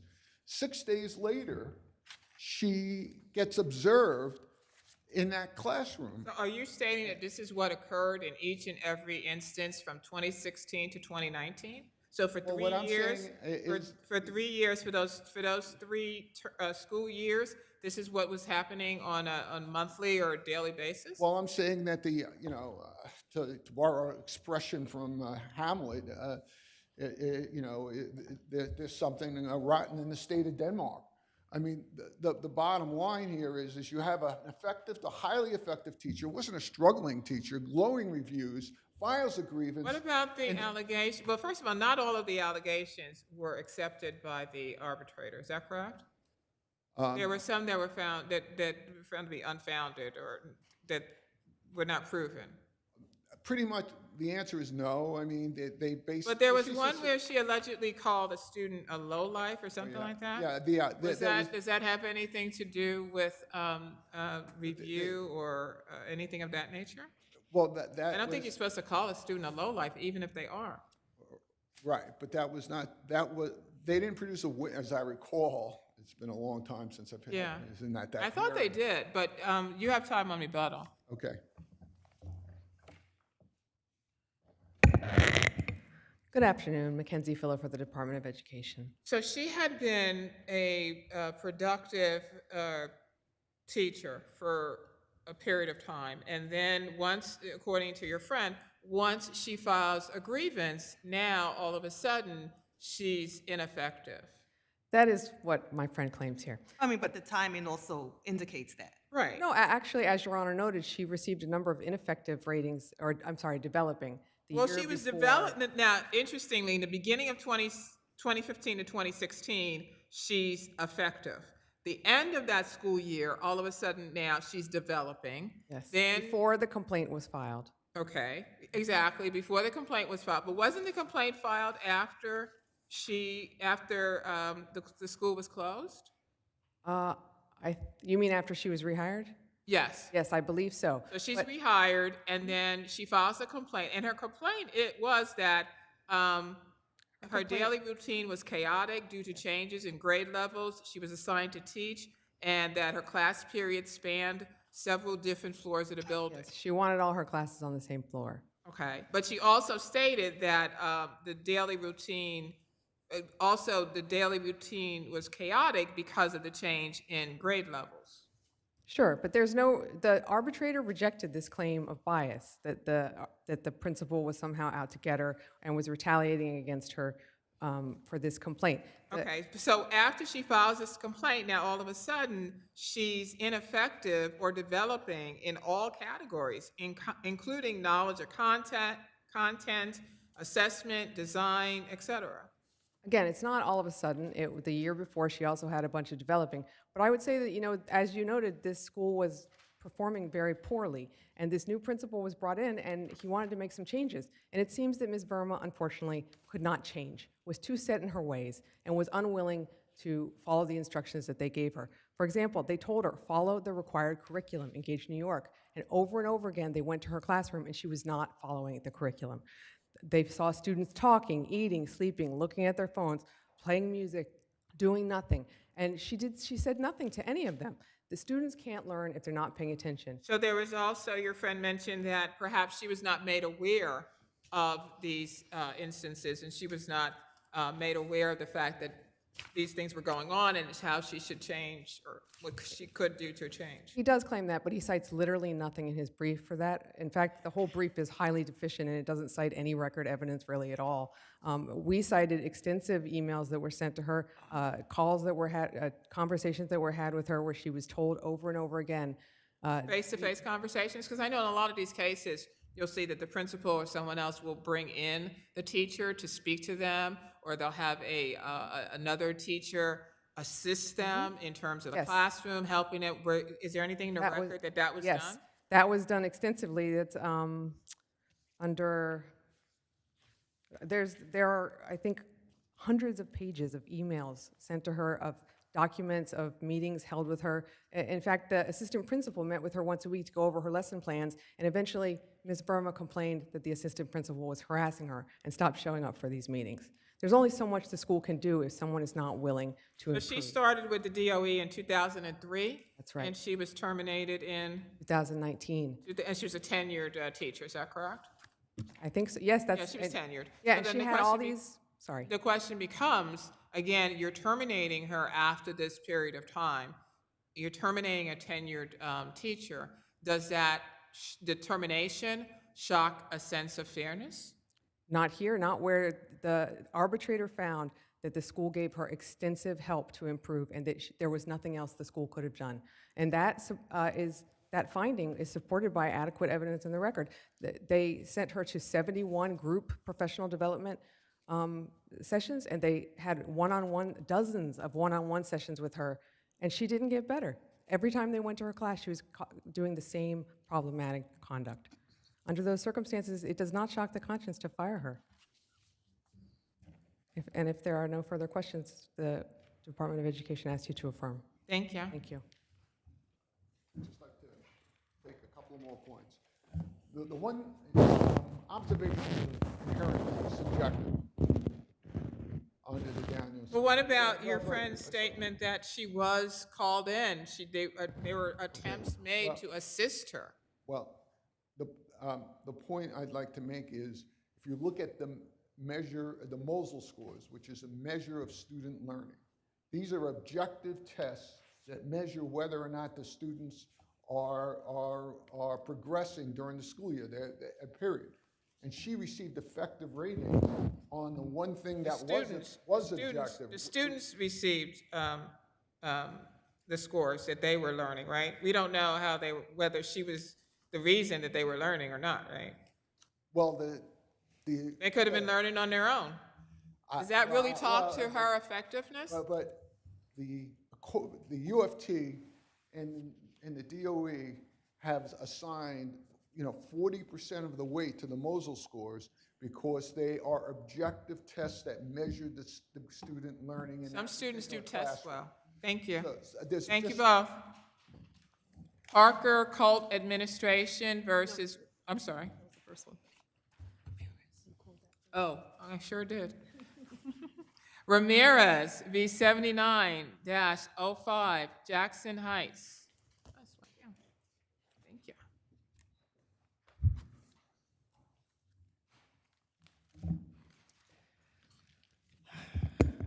Good afternoon, Your Honors. May it please the Court. Matthew Corcoran for the defendant appellants. Your Honors, this is a very clear case where the plaintiff's testimony establishes that he cannot identify the cause of his accident. He testified during his deposition that he tripped on the step. He said that in his deposition. He was unequivocal about that. He was not unequivocal, Your Honor. He stated it was a broken step which caused my fall. But when did he first see that broken step, Your Honor? That's my question. Because what is unequivocal No, what he said was the first time he saw a picture of the broken step was when he was shown the photograph during his deposition. No, Your Honor, respectfully, I think you're misunderstanding The first time he saw the broken step was 2.5 years after the when incident, when shown a photograph. But he still testified that regardless of that, he testifies that what he fell on, what caused him to fall, was that broken step. And in his bill of particulars, it indicates that the staircase was broken, chipped, jagged, cracked.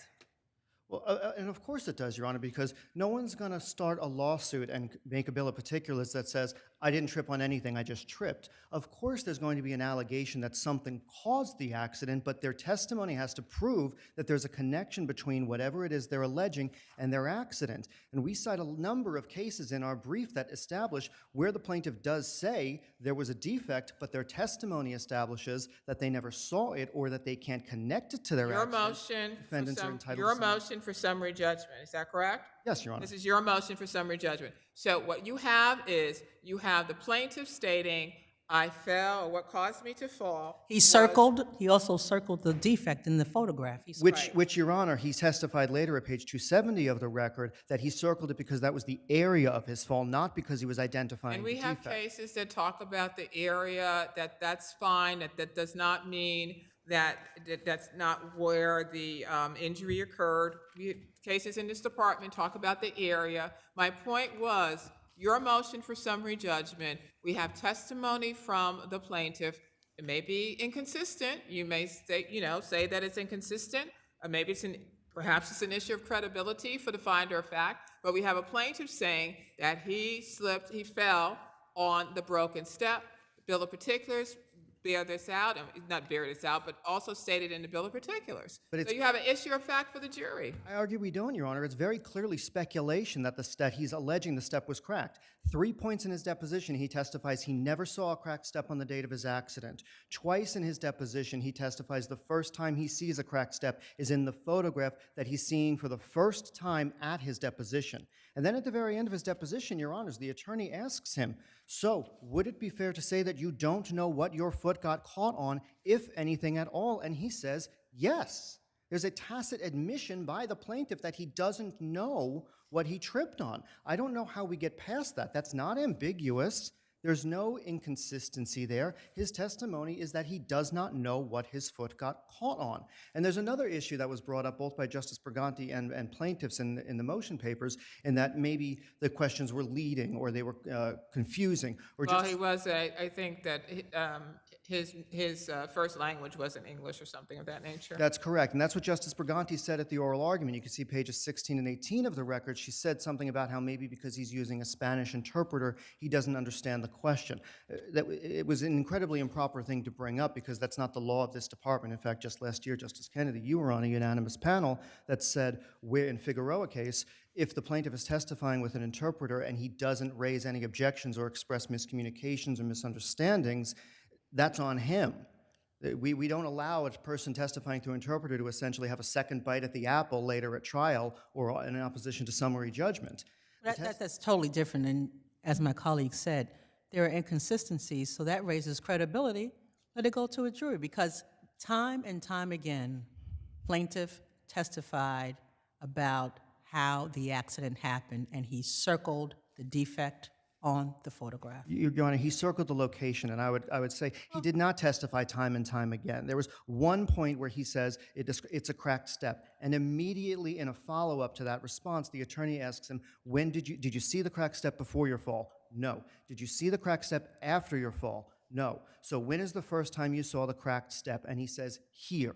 And he motions to a photograph that he has testified he is seeing for the very first time at his deposition. The question was asked, sir, did you ever see what caused you to trip before your accident occurred? Yes, with the broken step. And Your Honor, can I ask you to read the very next question and answer if you've got that in front of you? Well, that raises the credibility issue, Right, that gets back to the fact that there may be inconsistencies in his testimony, which again would lead to an issue of credibility to be determined by the jury. One real quick point, I'll sit down, but Your Honor, I ask you, if his testimony is that he never saw a cracked step until 2.5 years after his accident in a photograph, how can we know that it existed? He can't support any allegation that it existed at the time of his accident. I will Thank you. reserve my time for rebuttal. Thank you.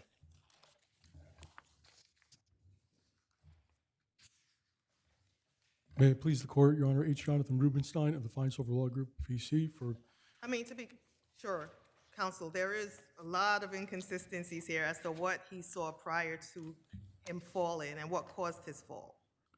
I don't believe so, Your Honor. I mean, he testified unequivocally that he tripped and fell on a broken step. Yes, the last question of the deposition, after he was asked the same question for the fourth time, he gave an inconsistent answer, but the Garrett case and 1,000 other cases decided by this court and other courts have stated that if it's an inconsistency, it's a credibility issue, and it's for the jury to decide. It's not appropriate for summary judgment. So how, if he doesn't know how he fell, and he says he didn't see the defect until the deposition, do you think they've met their burden? No, Your Honor, they haven't, because of he did testify that he tripped and fell on a broken step. The panel had literally read the deposition transcript into the record where he testified to that. And if you look at the Padilla... Yeah, but he says, so, sir, did you ever see what caused you to trip before your accident? Yes, with the broken step. Did you see that broken step before your accident? No. So when for the first time did you see the broken step? Now that I'm seeing the photograph. Are you saying that the first time you saw the broken step is in the photograph that you were just shown? Yes. At any time after your accident, did you look at the stairs to see what had caused you to fall? No. Yes, Your Honor. Well, I would point to the Padilla and Tavares cases that the motion judge cited in her opinion, which said that you don't have to know the exact spot of the accident, but he knew, unlike the cases cited by the defendant, he knew the cause of the accident, and when he was shown the picture, he was able to say, yes, that's where I fell. And he actually circled the spot on the picture where he fell. And it showed a cracked and broken step, which is exactly what he testified to, and that was before he was even shown the picture. So it's not like he didn't know the cause of his accident and was just merely speculating that I think I fell. I mean, you look at some of the cases that the defendant cited, like Rodriguez, the plaintiff testified he didn't know the cause of his accident. The Fishman case, the plaintiff said he testified that he slipped on a wet ramp, but he didn't know what the substance was, and he didn't remember the ramp even being wet. In Rudner, the plaintiff's decedent testified that she assumed she fell on something, but she didn't know. I mean, this case is entirely distinguishable because the plaintiff testified as to exactly what caused his fall and was able to identify the defect in a picture when he was shown the picture, and he circled it. And at most, it creates an inconsistency, which is a jury question. Thank you. Thank you. Yes, counsel, you do have time on rebuttal. Your Honors, speaking of some of the case law of this department, I do want to highlight some cases that I do believe are similar to this case. The Aniello case, First Department case, you can find on page 6 of my reply brief. The plaintiff testified there was a tear in a carpet runner that she alleged her foot got caught on, causing her to trip and fall. However, her testimony was that she never actually saw any tear at any point in time on the date of her fall or at any point in time before when she would be in this same building. And the court found for defendants for summary judgment because she could not identify the existence of the defect at the time of her fall. And there's another pertinent fact from that case here. The plaintiff also there tried to argue the case was premature because the defendants didn't preserve or produce the carpet runner in discovery. Plaintiffs here, although they didn't raise it at argument, it's in the briefs, alleged that this was premature because my client hadn't testified yet. But the court in Aniello found it's irrelevant that the defendants didn't produce the carpet runner because the plaintiff's testimony was sufficient to establish that she couldn't identify the defect. The Rodriguez case that counsel mentioned, the plaintiff there testified, and it was uncontested, that there was a chipped step and a loose handrail in the area of his fall, but he couldn't associate them with his accident. So the court still found in favor of the defendants. If there are no questions, I will rest on my papers, Your Honors. Thank you. Thank you, Your Honors. Take care. Last case for argument is People v. Joffrey Tracy.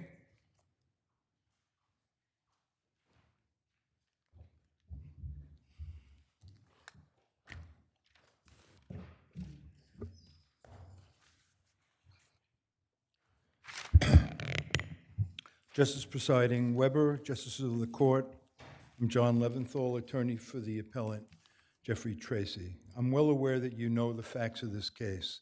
I would just like to highlight the testimony of Dr. Carter, the complainant himself, and the medical records that demonstrate that the wound sustained by the complainant did not create a substantial risk of death.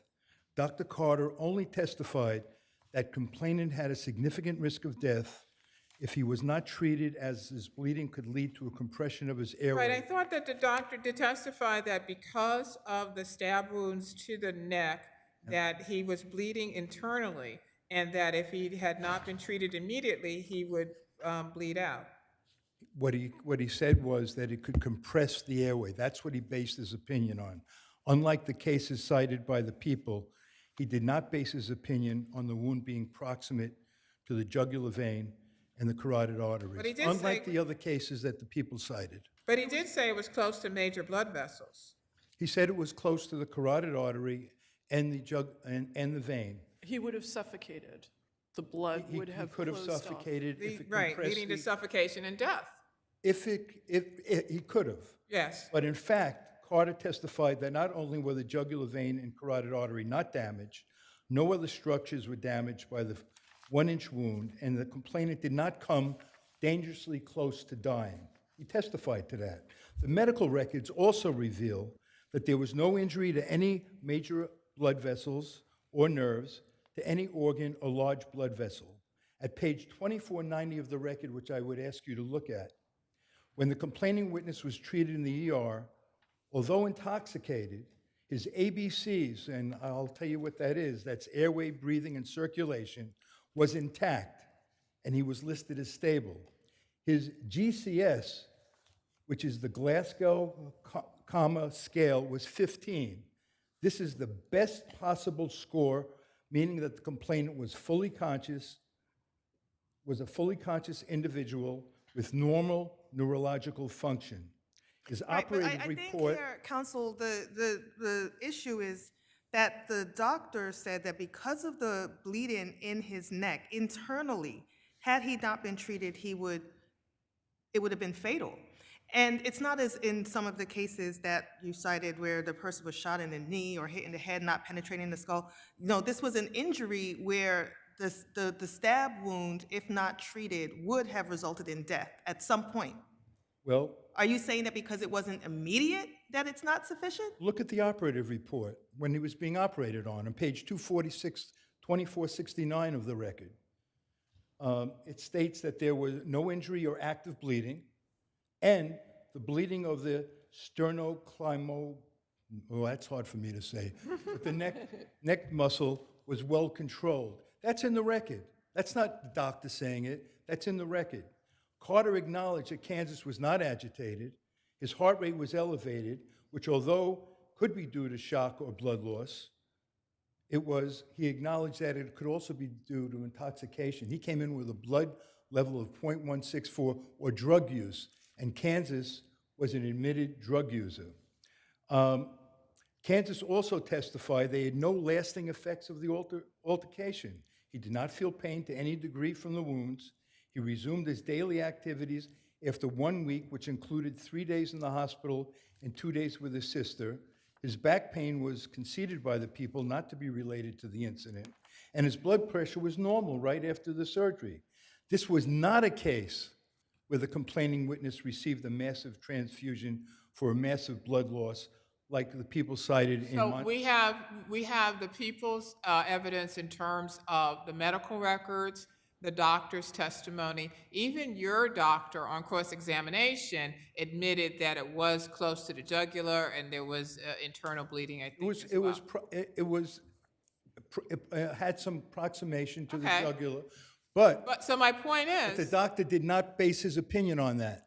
But He based his opinion on the airway, and the reason why I'm saying that is because this wasn't a massive blood loss. It could have. oh, wow, I mean, pints. well, you know what, you look at the video and there's blood all over That's the true, but- stairwell, there's blood all over the walls. I mean, the amount of blood in That's that true. area That's true. was significant. That's true, but that was from the superficial wounds, not from the difficult Well, wounds. do we know? Yes, we do, because he was only given 2 units of blood.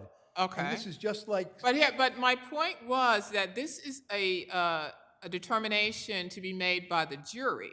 So the question, you're asking that we vacate that conviction as to that charge because it was against, reduce. right, reduce, because it was against the weight of the evidence. right. But the jury heard all of this. They saw all of this. They heard all of this. They heard the medical testimony. I don't know if they looked at the medical, so I'm asking you to look at the medical records. Are these Okay, but pages- they heard the doctors. And they made a determination that that charge was substantiated. But That the people had proven that charge beyond a reasonable doubt. I would like you to juxtapose this case to People versus Sleesman, where the complainant was given 2 units of blood, was conscious and communicating with the medical personnel, just like this, Mr. Kansas. The complainant suffered no damage to her trachea, esophagus, or major blood vessels as a result of the knife wound to her neck, causing a cut to the platysma muscle. That one I could pronounce. There, the court reduced the conviction to assault of assault in the first degree. This case is exactly like those cases. Yes, listen. I don't want this. I know this is not the same thing. I could cut use a knife and cut my hand when I'm cooking, and it could get infected, and I could die. But these cases, potentiality could. This was not near any. How many stab wounds to the neck and to the, One to the neck and one to the chest. There were 14 superficial I stab thought there wounds was to 16 in total. 14 superficial, two, and the most serious one was only 1 inch. I could cite cases where the cuts were larger and larger. May I go on to? On your rebuttal, most definitely. Okay. May I go on to one other? Rebuttal. In Your rebuttal. He won't hear what I have to say, though. He won't be able to rebut what I'm going to say. We'll make believe. Good afternoon. How are May it you? please the court, Assistant District Attorney Max Bernstein for the. So you only went under the theory of serious physical injury, right? Sorry, You only went, you went under the theory of serious physical injury, right? you mean as it was presented to the jury? That was presented. You didn't Yes. go under any type of protracted disfigurement or anything like that. No, he didn't suffer any protracted disfigurement. So just in terms of the evidence that was submitted, the video kind of maybe speaks to whether or not there was any immediacy or any substantial risk of death, right? The police officers, they arrive, no one is really moving quickly. They see this gentleman sitting there, no one is rendering him immediate attention. And the video goes on for quite some time, you know. So, and then you have the testimony of the doctor and juxtaposed to the testimony of the defendant's expert. How is that substantial risk of death? Maybe serious injury, maybe, you know, physical injury, but So substantial risk of death? I want to quote to the court from People v. Gonzalez, which was an opinion from this court in 2021. The wound inflicted by defendant also created a substantial risk of death due to its close proximity to the victim's carotid artery and jugular vein, even though neither was in fact severed. That's a quote from People v. Gonzalez. It cites to an identical quote from People v. McKenzie, a 2018 case from this court, and it was repeated again in People v. Guzman in 2023. That's exactly what happened here. Defendant was stabbed in the neck. Both expert witnesses said that the knife wound was at most centimeters from both the carotid artery and the jugular vein. By the law of this department, that's the full story. That creates a substantial risk of death, and that is serious physical injury, regardless of whether or not he actually was likely to die afterwards. But just to walk away, if your honors are not happy with that basis for finding serious physical injury, and I think that's open and shut, but if you're not, counsel seems, I think, to be conflating the potential for bleeding out, which Dr. Carter did said was substantially likely, with the more pressing problem of him bleeding into his neck and choking to death on the blood, compressing his airways and causing him to choke to death. That might not have been immediately obvious to the police that were responding because that bleeding was happening internally within his neck. So I'm not sure I totally agree with Your Honor's characterization that the police weren't concerned when they arrived, because Well, it wasn't that the police weren't concerned. I think one of my colleagues was referring to the fact that the complainant, he's just sitting there, right? Yeah, He's I also- sitting there, you know, pretty I think the nonchalant, you know. he was just pretty sitting there. clearly in significant shock. He had just been stabbed through the throat. Regardless, though, the injury that was going to kill him had he not received treatment, and just to be clear, Dr. Carter said directly there was a substantial risk of death had he not been treated immediately gone into surgery and been treated. And that substantial risk of death was caused by the possibility that the blood leaching into his throat was going to compress his airway and kill him. Well, see, that was my question. Was this not sufficient for the jury to make a determination that there was, in fact, physical injury creating substantial risk of death? I think absolutely that was sufficient. The treating physician said precisely that, and he was. And where giving Dr. Baden, the defendant's expert, said that he wasn't actively bleeding, that's something that the jury can weigh. They can, and it also wasn't true, as Dr. Baden was forced to retract on cross-examination. He was actively bleeding, and when pressed on it, he said he didn't mean he meant he wasn't bleeding a lot from the various wounds. But just to be clear, again, he's just referring to visible wounds on the outside of his body that are seen on the body camera footage when the officers arrive. Well, he stated that at the time of the CT scan, he was actively bleeding. he was actively bleeding, and in fact, Dr. Carter explained that the way that they knew that he was actively bleeding and that the wound was open is because, I'm not a doctor, so I'm pushing my medical knowledge a little bit here, but they injected, I think, a dye into his bloodstream and saw it leaching into his neck on the CT scan. So that was a way that it confirmed that, in fact, the wound was still open inside of his neck and he was still bleeding in there. So I think the question of how much blood he lost is, frankly, immaterial to the question of whether there was substantial risk of death here. You have an excessive sentence also?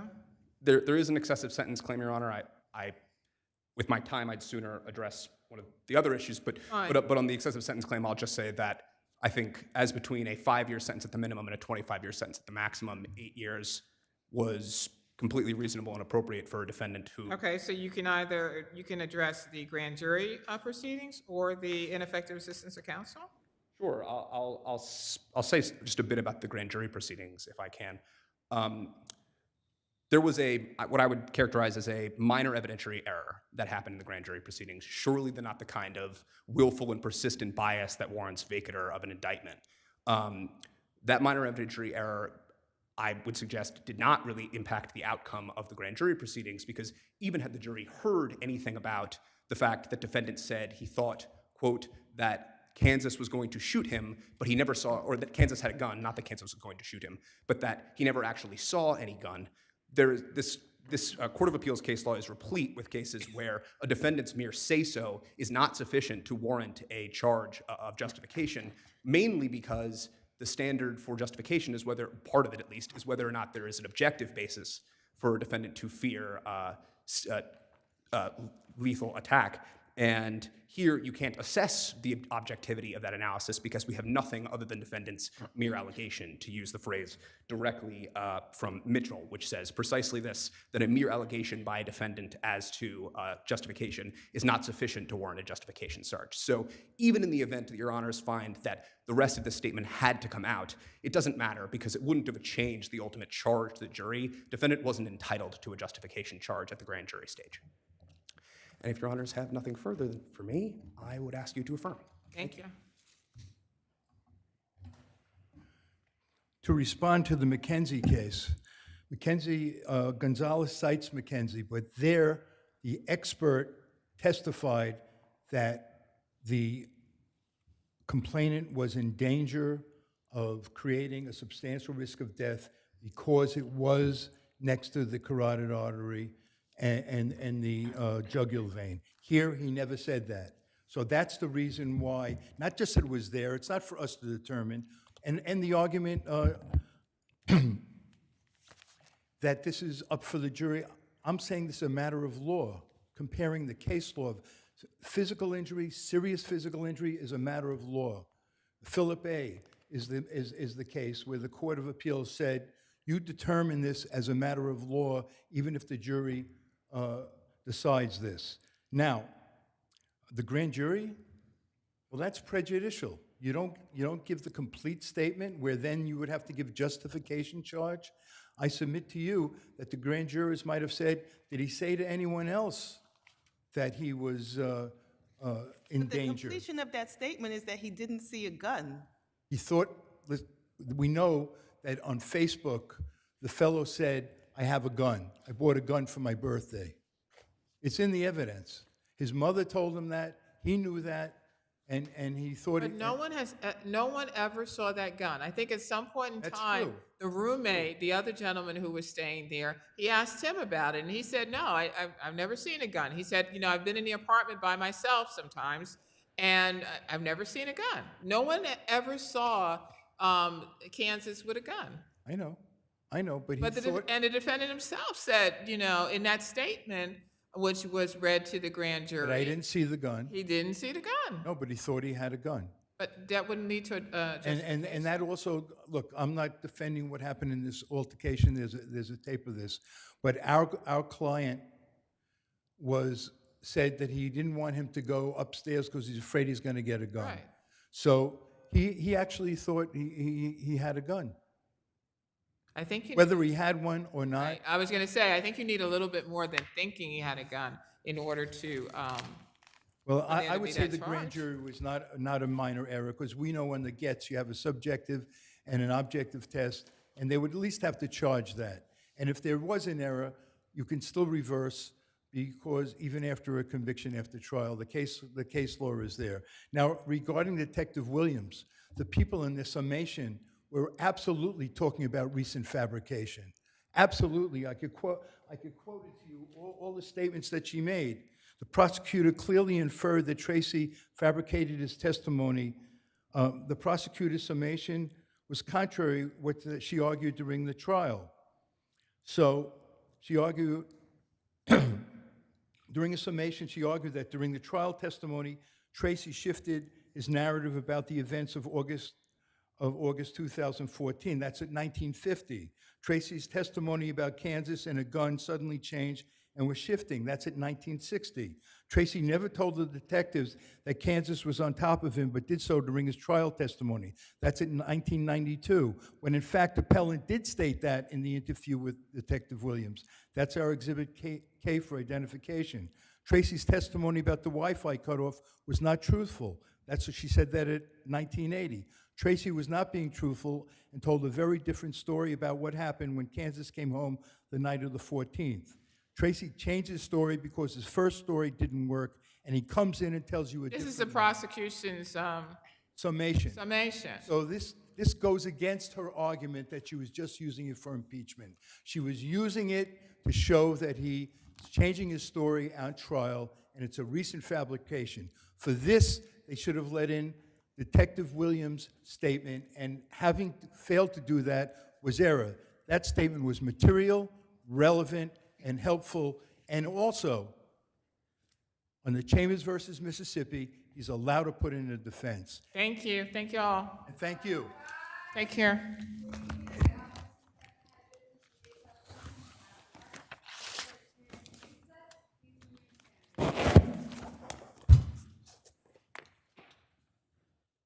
Nice to see you. Good luck in your marriage, right?